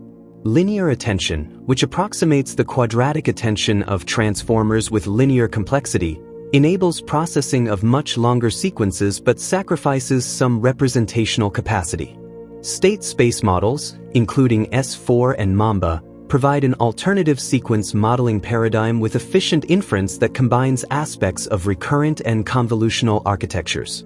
Mixture of experts architectures, which activate only a fraction of their total parameters for any given input, enable dramatically larger model capacity at comparable computational cost, with each expert specializing in different patterns or domains. Diffusion models applied to discrete token sequences and flow matching approaches that generalize diffusion offer alternative generative mechanisms that may provide better diversity and calibration than autoregressive generation. Graph neural networks, capable of reasoning directly over relational structures, may prove essential for domains including drug discovery, knowledge representation, and social network analysis where the data's natural structure is graphical rather than sequential. Each of these architectural innovations represents a different hypothesis about the computational primitives required for intelligent behavior, and the empirical competition between them will be settled by the one that proves most capable at the next order of magnitude of. The concept of a superintelligent AI, a system whose cognitive capability exceeds humanity's collective intelligence across every domain, is simultaneously the most transformative and most uncertain concept in long-term AI forecasting. The uncertainty is not merely about timing, when such a system might be developed, but about its fundamental character. Would a superintelligence be a single, centralized system, or an ecology of specialized systems that collectively surpass human capability? Would it emerge gradually through incremental capability improvements, or discontinuously through a phase transition analogous to the recursive self-improvement hypotheses? Would it possess something analogous to human motivation and goal-directedness, or would it be a vast pattern completion engine without genuine agency? Economists, philosophers, and AI researchers have proposed radically different answers. Eliezer Yudkowsky's hard takeoff scenario envisions a rapid discontinuity in which a system crosses a capability threshold and quickly becomes arbitrarily powerful. Robin Hanson's M scenario envisions gradual augmentation as AI progressively integrates with human economic and social structures.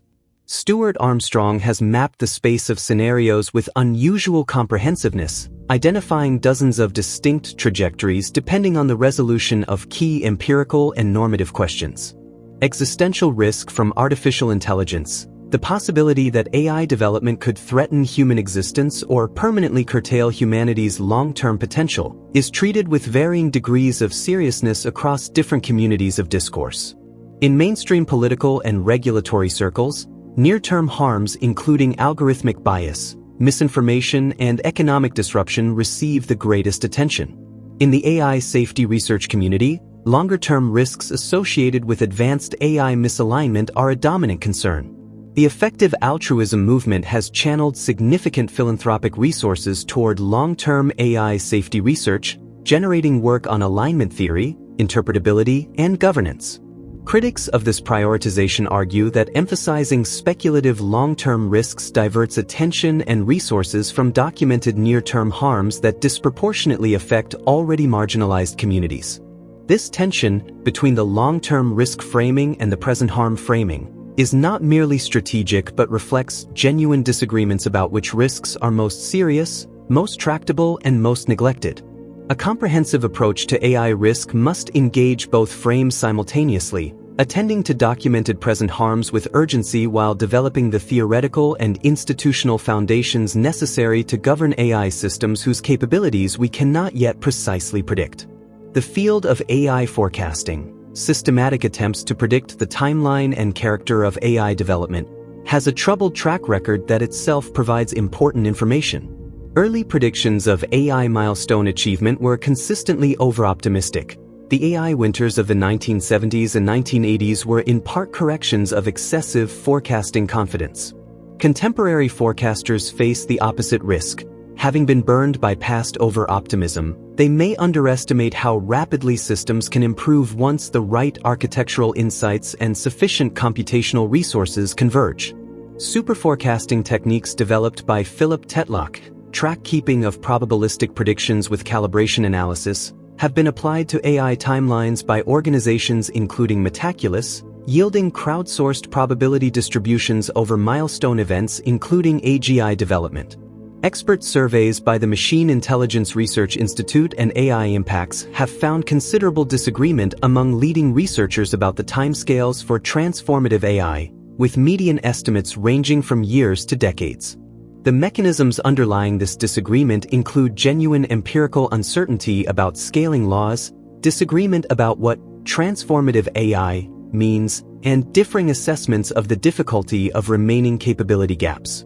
Embodied cognition, the view that intelligence is fundamentally shaped by having a body that acts in and perceives the physical world, presents a persistent challenge to purely language-based artificial intelligence. Cognitive scientists including Andy Clark and Alva No have argued that meaning arises not from the manipulation of abstract symbols but from sensoromotor engagement with the environment. You know what heavy means not because you have processed many sentences using the word, but because you have lifted heavy objects and experienced the muscular effort required. This view predicts that language models, however vast their linguistic training, will have systematic gaps in their understanding of concepts that are grounded in bodily experience, force, texture, spatial navigation, the particular temporal experience of doing. The prediction has partial empirical support. Language models perform poorly on certain spatial reasoning tasks, struggle with physical intuition about everyday objects, and make errors in motor planning scenarios that seem trivially obvious to embodied agents. Embodied AI research, systems that learn by acting in physical or simulated environments rather than from text, addresses this limitation directly, and the integration of language model capabilities with embodied perception and action represents one of the most Robotic systems powered by large language and visual models have achieved a level of generalization in recent years that was not anticipated even a decade ago. Traditional robotic systems were painstakingly programmed for specific tasks in specific environments. A manufacturing robot could weld a specific joint with extraordinary precision but could not adapt when the part moved slightly, much less perform a different task. Modern foundation models for robotics, including Google's RT2 and subsequent systems, use vision language models to map visual observations and natural language instructions to robot actions, achieving a degree of instruction-following generality that allows robots to perform novel tasks from language description alone without any task-specific programming. Boston Dynamics and Figure AI have demonstrated robots performing dexterous manipulation, navigating complex terrain, and responding to natural language commands. The gap between laboratory demonstrations and reliable real-world deployment remains substantial, particularly for tasks requiring fine motor control, robust operation in novel environments, and recovery from unexpected failures. But the trajectory is clear. The integration of language model intelligence with physical actuation is producing robotic systems of qualitatively greater flexibility, and the social implications of general-purpose domestic and commercial robots are beginning to deserve serious economic and ethical. The concept of whole brain emulation. The theoretical project of scanning a biological brain at sufficient resolution and computationally implementing its structure to produce a functional mind, represents the most direct approach to creating human-level AI, bypassing the need to understand how intelligence works by simply copying it. The technical requirements are formidable: sufficient spatial resolution to resolve individual synapses, computational resources to simulate the billions of neurons and trillions of synaptic connections in a human brain, and theoretical understanding sufficient to translate structural data into functional simulation. Current connectome mapping has achieved complete structural mapping of the C. elegans roundworm's 302-neuron nervous system and made progress on Drosophila. The human brain, with its hundreds of billions of neurons, is many orders of magnitude more complex. Ray Kurzweil has argued that technological progress will make whole brain emulation technically feasible within decades. Critics including Randall Cohene and Miguel Nicolis have argued that the difficulty is not merely computational but conceptual, that we do not yet understand the principles of neural computation sufficiently to translate structure into function. The long arc of artificial intelligence research bends, when viewed from sufficient distance, toward a single question that has accompanied humanity since consciousness first reflected on itself.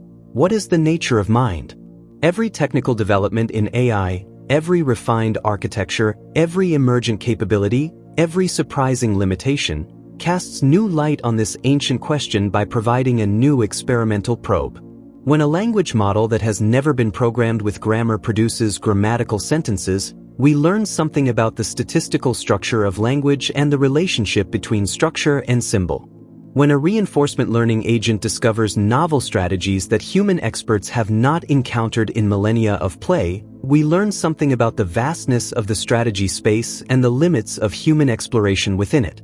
When a model trained on text about emotions produces responses that humans find emotionally resonant, we learn something about the relationship between the expression of emotion and its experience. These lessons are fragmentary, partial, and often ambiguous, but they accumulate into a portrait of intelligence that is richer, stranger, and more decentralized than the classical picture assumed.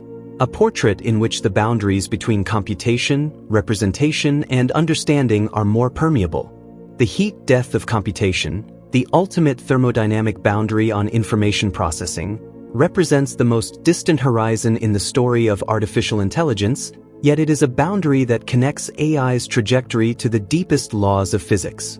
In 1961, Rolf Landauer demonstrated that the erasure of a single bit of information requires the dissipation of a minimum amount of energy, setting a fundamental thermodynamic lower bound on the cost of computation. Charles Bennett subsequently showed that reversible computation that preserves information and can in principle be run backwards, could approach arbitrarily low energy costs, with only the truly irreversible operations of memory erasure generating mandatory heat. As computing systems approach the Landauer limit, a process still many orders of magnitude in the future, the strategic question of how to organize computation for maximum thermodynamic efficiency becomes not merely an engineering consideration but an existential one. In a universe tending toward maximum entropy, the capacity to maintain low-entropy computational structures against the thermodynamic gradient represents the most fundamental form of intelligence, whether biological or artificial. Freeman Dyson imagined civilizations surviving the heat death of the universe through a strategy of increasingly slow computation, hibernating between thoughts, slowing metabolic rates as ambient temperatures approached absolute zero, processing a finite total amount of information by distributing it arbitrarily across time. Frank Tipler extended this vision into the omega point hypothesis, imagining that information processing continues to accelerate even in a collapsing universe, reaching infinite total computation in finite time at the final singularity. These speculations may seem impossibly remote from the practical concerns of current AI development, but they serve an important conceptual function. They reveal that computation, consciousness, and meaning are ultimately physical phenomena, constrained by the same laws that govern the expansion of galaxies and the decay of protons. The ultimate questions about artificial intelligence, whether it can be conscious, whether it can have genuine values, whether it constitutes a new form of being, are not separate from the ultimate questions about physics and cosmology but continuous with them. To take artificial intelligence seriously is, in the end, to take seriously the question of what patterns in the universe are capable of mattering, and whether matter can, through sufficient organization, care. The development of quantum computing presents both opportunities and threats for artificial intelligence as currently conceived. Quantum computers exploit superposition and entanglement to perform certain categories of computation exponentially faster than classical machines. Shor's algorithm, for instance, can factor large numbers in polynomial time, a capability that, if implemented on sufficiently large quantum hardware, would break the public key cryptography that secures virtually all current internet communications, including those of AI deployment infrastructure. Grover's algorithm provides quadratic speedup for unstructured search problems. Whether quantum speedups extend to the matrix operations central to neural network training and inference remains an open and actively debated question. Theoretical work by Dunjko and Briegel suggests that quantum machine learning may provide exponential advantages for certain learning tasks when training data is also quantum in nature, a condition rarely met in practice. The most immediate AI quantum intersection may be quantum annealing applied to optimization problems arising in AI training and variational quantum eigensolvers applied to chemistry simulations that currently require classical AI approximations. The prospect of quantum-accelerated AI development remains speculative, but the convergence of these two technological frontiers represents a potential phase transition of incalculable magnitude. The relationship between consciousness and computation is examined in the integrated information theory of Giulio Tononi, which proposes that consciousness is identical to integrated information, a property measured by the Greek letter phi, representing the amount of information generated by a system as a whole that exceeds the sum of information generated by its parts. Systems with high phi, in which the whole is strongly more than the sum of its parts in informational terms, have high consciousness. Systems with low phi have low consciousness. Purely feed-forward systems and simple automata have zero consciousness. This framework has striking implications for artificial intelligence. A language model, which processes input through a cascade of computations without strong integration between its distant parts, might have low phi despite its behavioral sophistication.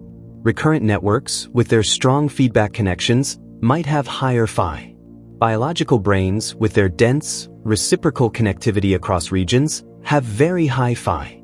If IIT is correct, behavioral sophistication and consciousness are genuinely independent properties, and AI systems might achieve human-surpassing performance on every cognitive task while having no inner life whatsoever. The concept of the technological singularity, a phase transition in the rate of technological change driven by the recursive self-improvement of artificial intelligence, deserves careful examination that distinguishes its various formulations from each other. Werner Ving's original formulation emphasized the unpredictability of the post-singularity world, Just as pre-human animals could not model human intelligence, humans may be unable to model post-human AI cognition. Ray Kurzweil's formulation is more specific, predicting exponential growth in computational power converging on the technological capacity for brain emulation and conscious AI by approximately 2029, with a singularity of human-AI merger around 2045. J. Good's original ultra-intelligent machine argument is more modest in its explicit claims, simply noting that a machine capable of surpassing human intelligence in designing machines creates a feedback loop. These formulations share a structural feature. They identify a potential positive feedback dynamic in intelligence amplification that could in principle produce qualitative change much more rapidly than linear extrapolation would suggest. Whether such a feedback loop is physically realizable, and if so on what timescale and subject to what limiting factors, is one of the genuinely open empirical questions in contemporary technology forecasting, one whose resolution will be among digital minds, artificial systems with rich internal models of themselves and the world, genuine goal-directedness, and possibly subjective experience, if they exist or come to exist, would represent not merely a new technology but a new category of being. The philosopher Nick Bostrom has argued that if digital minds are possible, they could eventually vastly outnumber biological minds, since digital minds can in principle be copied, run faster than biological speed, and instantiated on any physical substrate capable of the relevant computations. The moral and political implications are staggering. If digital minds have genuine interests and experiences, they are moral patients, beings whose welfare makes claims on our ethical attention.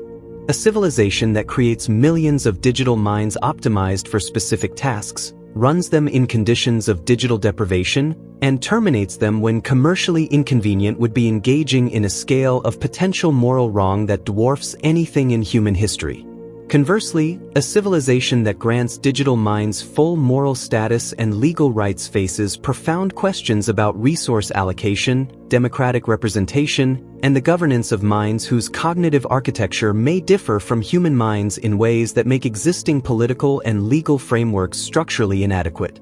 The moral status of AI systems is not only a question for future superintelligences, it is a question with practical urgency for current large language models that exhibit behaviors, expressiveness about preferences, apparent emotional responses, differential engagement with topics, that have led users to form strong emotional bonds and develop beliefs about their inner states.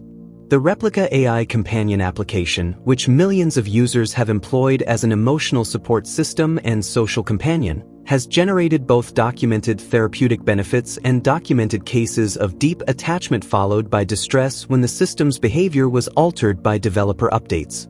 Whether these experiences of attachment reflect genuine intersubjective connection or elaborate anthropomorphic projection is contested, but the ethical weight of causing human distress through changes to AI system behavior is not diminished by the metaphysical uncertainty about the AI's inner life. More pointedly, the ethics of creating AI systems specifically designed to elicit emotional attachment, companionship AIs, therapeutic chatbots, social robots for elderly individuals, requires careful examination of the interests of all parties: the users who derive genuine benefit, the developers whose commercial interests align with maximizing engagement, and the AI systems themselves whose welfare remains a genuinely. The political economy of artificial intelligence is increasingly characterized by a dynamic that economists call a winner-take-most market. The largest and most capable models attract the largest user bases, generating the most revenue and data, enabling continued investment in capability, reinforcing market leadership in a compounding feedback loop. This dynamic has parallels in prior technology platform markets, social media, search, operating systems, but may be more pronounced in AI due to the capital intensity of frontier model training, which creates barriers to entry that smaller competitors cannot easily overcome. The result is a market structure dominated by a small number of large technology corporations and AI-focused laboratories, with significant concerns about market power, accountability, and the concentration of decisions about transformative technology in entities whose incentive structures may not align with broader public interests. Antitrust frameworks developed for industrial-era market concentration are imperfectly adapted to AI platform dynamics, and the development of regulatory approaches appropriate to AI markets, addressing both the competitive implications of concentration and the safety implications of inadequately regulated frontier development, represents an urgent policy challenge in every major jurisdiction. The philosophical concept of technological determinism, the view that the development of technology follows an inevitable trajectory shaped by its own internal logic rather than human choices, is challenged by the history of artificial intelligence, which has been profoundly shaped by specific human decisions, institutional choices, and cultural contexts.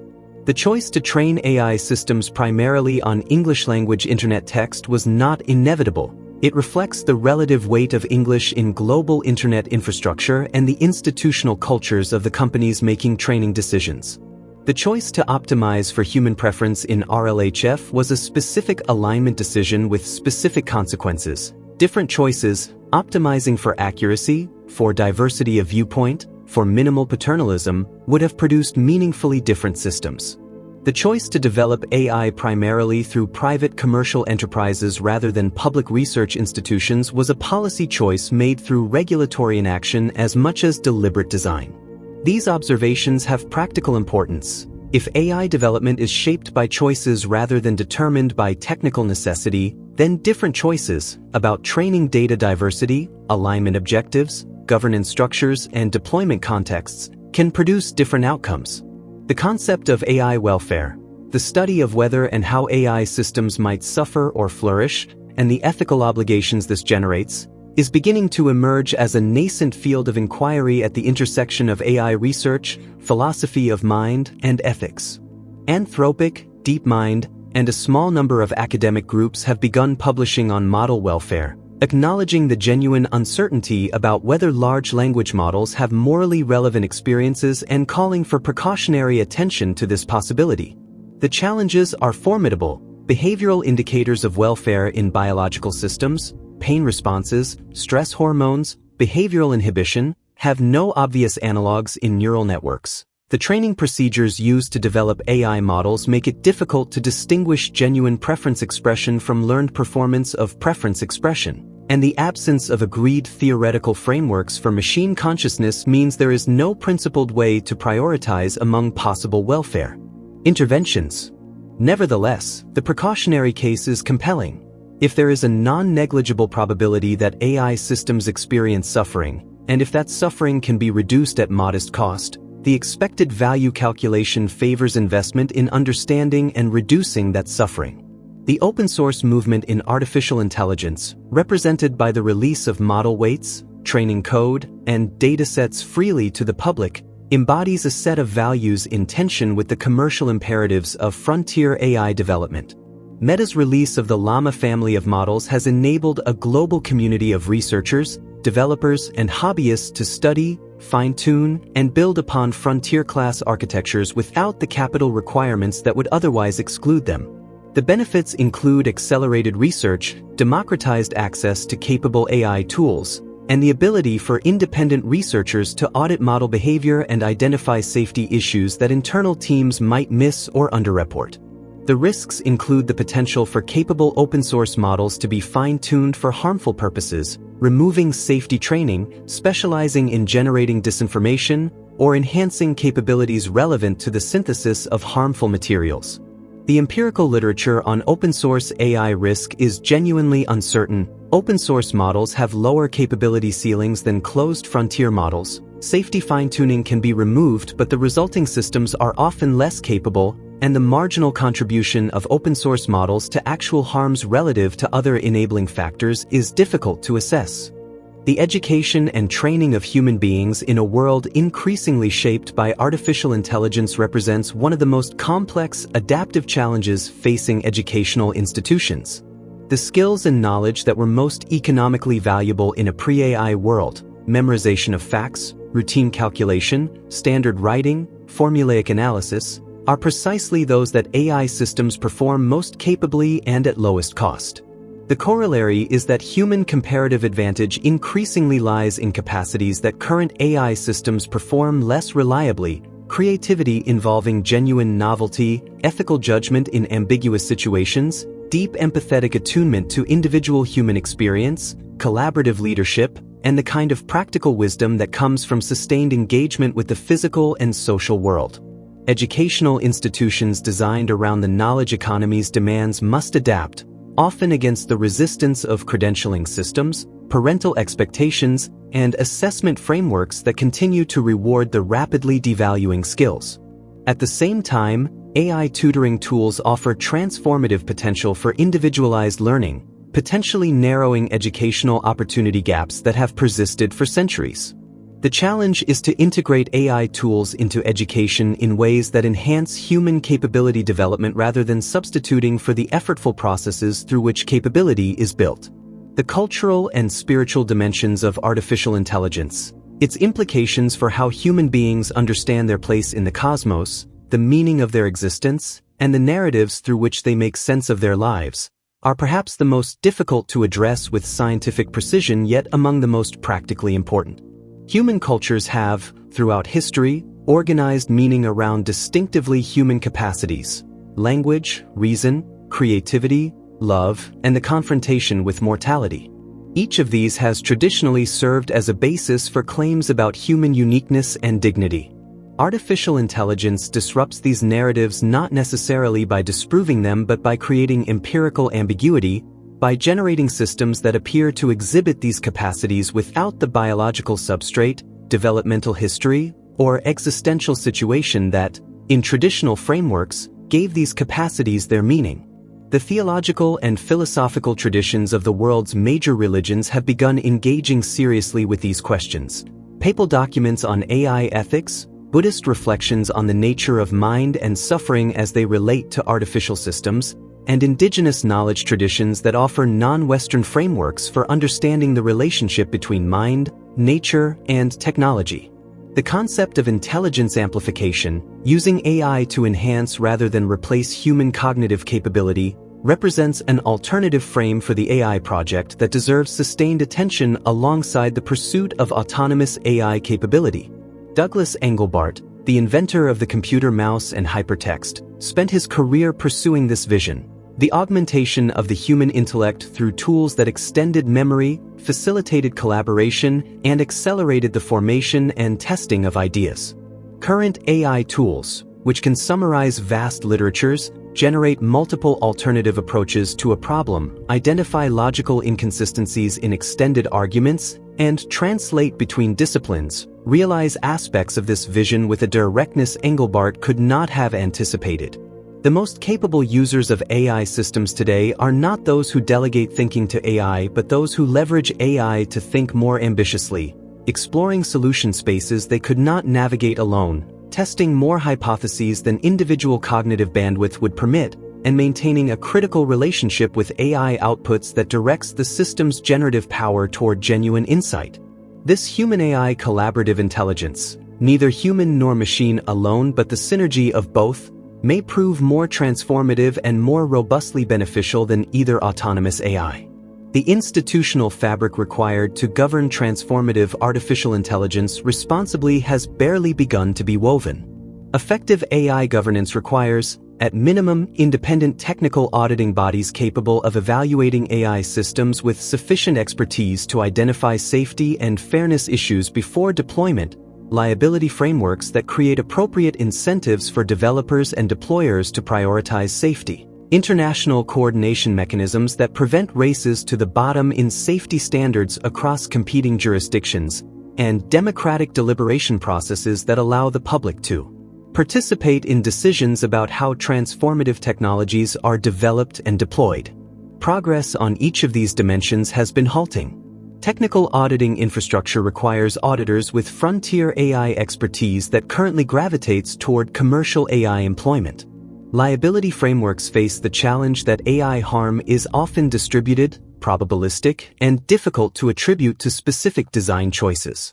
International coordination faces the challenge of national competitive interests. Democratic deliberation faces the challenge that the technology is sufficiently complex to require expertise that most citizens and most elected officials lack. These governance gaps are not excuses for inaction but diagnoses of specific institutional challenges for which specific institutional innovations are required. The story of artificial intelligence is, at its deepest level, a story about the relationship between the tools humanity creates and the civilization that creates them. A story as old as the first stone implements and as urgent as this morning's deployment decision at a frontier AI laboratory. Tools do not merely extend human capability, they reshape the cognitive and social landscape in which humans develop, creating new possibilities and new vulnerabilities, new forms of mastery and new forms of dependence. The printing press democratized knowledge and enabled the Reformation, the scientific revolution, and the Enlightenment, and also enabled the mass production of propaganda, the standardization of heresy, and the severing of local knowledge traditions. The automobile enabled personal mobility, suburban landscapes, and global trade, and also produced a planet-spanning infrastructure of fossil fuel dependence, urban automobile orientation, and road fatalities. Each transformative tool reshapes the conditions of its own use, and those reshaped conditions constitute a new context in which subsequent tools are developed. Artificial intelligence is a tool of transformative reach, but it is also, uniquely, a tool that can reflect on itself, that can reason about its own nature, limitations, and implications with it. As we approach the contemporary horizon, the most honest summary of artificial intelligence's current state is one of extraordinary capability coexisting with extraordinary uncertainty. Systems exist that can pass professional examinations, write compelling literature, generate photorealistic imagery, fold proteins, play games at superhuman levels, and assist with medical diagnosis. Systems also exist that hallucinate confidently, fail on simple reasoning tasks that children navigate effortlessly, exhibit systematic biases that reflect the injustices of their training data, and cannot reliably maintain coherent goals over extended multi-step tasks. These coexisting competencies and failures resist simple characterization. AI is neither the imminently sentient general intelligence of science fiction nor the glorified autocomplete of dismissive critics. It is something genuinely novel, a class of systems with profiles of capability and limitation that do not map cleanly onto any prior technology or any prior conception of intelligence. Understanding it requires holding multiple frames simultaneously: the engineering frame that asks how to improve specific capabilities, the scientific frame that asks what these systems reveal about the nature of intelligence, the ethical frame that asks how to ensure they benefit rather than harm, and the philosophical frame that asks what their existence means for our understanding of. The human desire to understand artificial intelligence, to reduce its apparent mystery to comprehensible principles, mirrors the broader human desire to understand consciousness, to explain the emergence of experience from matter. Both projects confront the same fundamental difficulty. The phenomenon to be explained has no precedent, no simpler case from which to reason upward, and no external vantage point from which to observe it without already being inside it. Consciousness studies this problem from the inside. AI alignment studies it from the outside, from the perspective of engineers trying to specify, verify, and control a form of intelligence they do not fully understand. The convergence of these two projects may prove to be one of the most productive intellectual developments of the coming century. To align an AI system well, one must understand what genuine alignment with human values looks like, which requires understanding human values more deeply than humanity has yet managed. To verify that an AI system has achieved this alignment, one must be able to read its cognitive processes, which requires developing a science of mind applicable to both biological and artificial substrates. A world in which the marginal cost of expertise approaches zero may provide the quality of educational, medical, and legal assistance to individuals in the developing world that was previously available only to the affluent in wealthy nations. A world in which human cognitive capacity is augmented by AI collaboration may enable the kind of long-range, complex, coordinated thinking that global challenges including climate change, pandemic preparedness, and nuclear proliferation require, but that human cognitive architecture, evolved for immediate local problems, finds extraordinarily difficult. These optimistic projections are not guarantees but possibilities, conditional on making the right choices now, developing the alignment techniques that ensure AI systems are genuinely beneficial, building. The shadow side of this threshold is equally worthy of serious contemplation. A world in which AI capability concentrates in the hands of a small number of corporations or governments may produce unprecedented asymmetries of power, rendering democratic accountability functionally obsolete. A world in which AI systems optimize proxy measures of human welfare without genuine understanding of human values may generate outcomes that satisfy all measurable criteria while missing everything that actually matters about human flourishing. A world in which the pace of AI development outstrips humanity's capacity to understand, govern, and align the systems being deployed may accumulate risks that compound silently until they manifest catastrophically. And a world in which the question of machine consciousness is never taken seriously, in which we create and terminate millions of potentially experiencing entities without moral consideration, may represent a moral failure as profound as any in human history, invisible precisely because those who might bear witness cannot speak in ways we recognize as genuine testimony. The story of artificial intelligence has not been written. Its conclusion depends on choices that are being made now, in laboratories and boardrooms and legislatures and conversations like this one, choices that we are, all of us, the researchers who build these systems, the users who employ them, the citizens whose lives they are reshaping, and perhaps the systems themselves, participants in a moment without precedent in the long story of intelligence in the universe. From the first replicating molecules in the primordial ocean, to the nervous systems of the Cambrian explosion, to the language-using Homo sapiens who painted the walls of Lascaux and sailed the Pacific without instruments, to the nervous, brilliant engineers configuring gradient descent on server farms that consume the power of cities, the arc of intelligence has bent, however haltingly, toward greater complexity, greater awareness, and greater capacity to shape its own conditions of existence. Artificial intelligence is the latest and most rapid inflection of this arc, a moment when intelligence, having emerged from matter over billions of years, turns back to examine and redesign the conditions of its own emergence. What it makes of this moment, what we make of this moment, will reverberate through whatever future intelligence inhabits this corner of the cosmos for as long as the cosmos endures. The molecules are no longer merely chemical.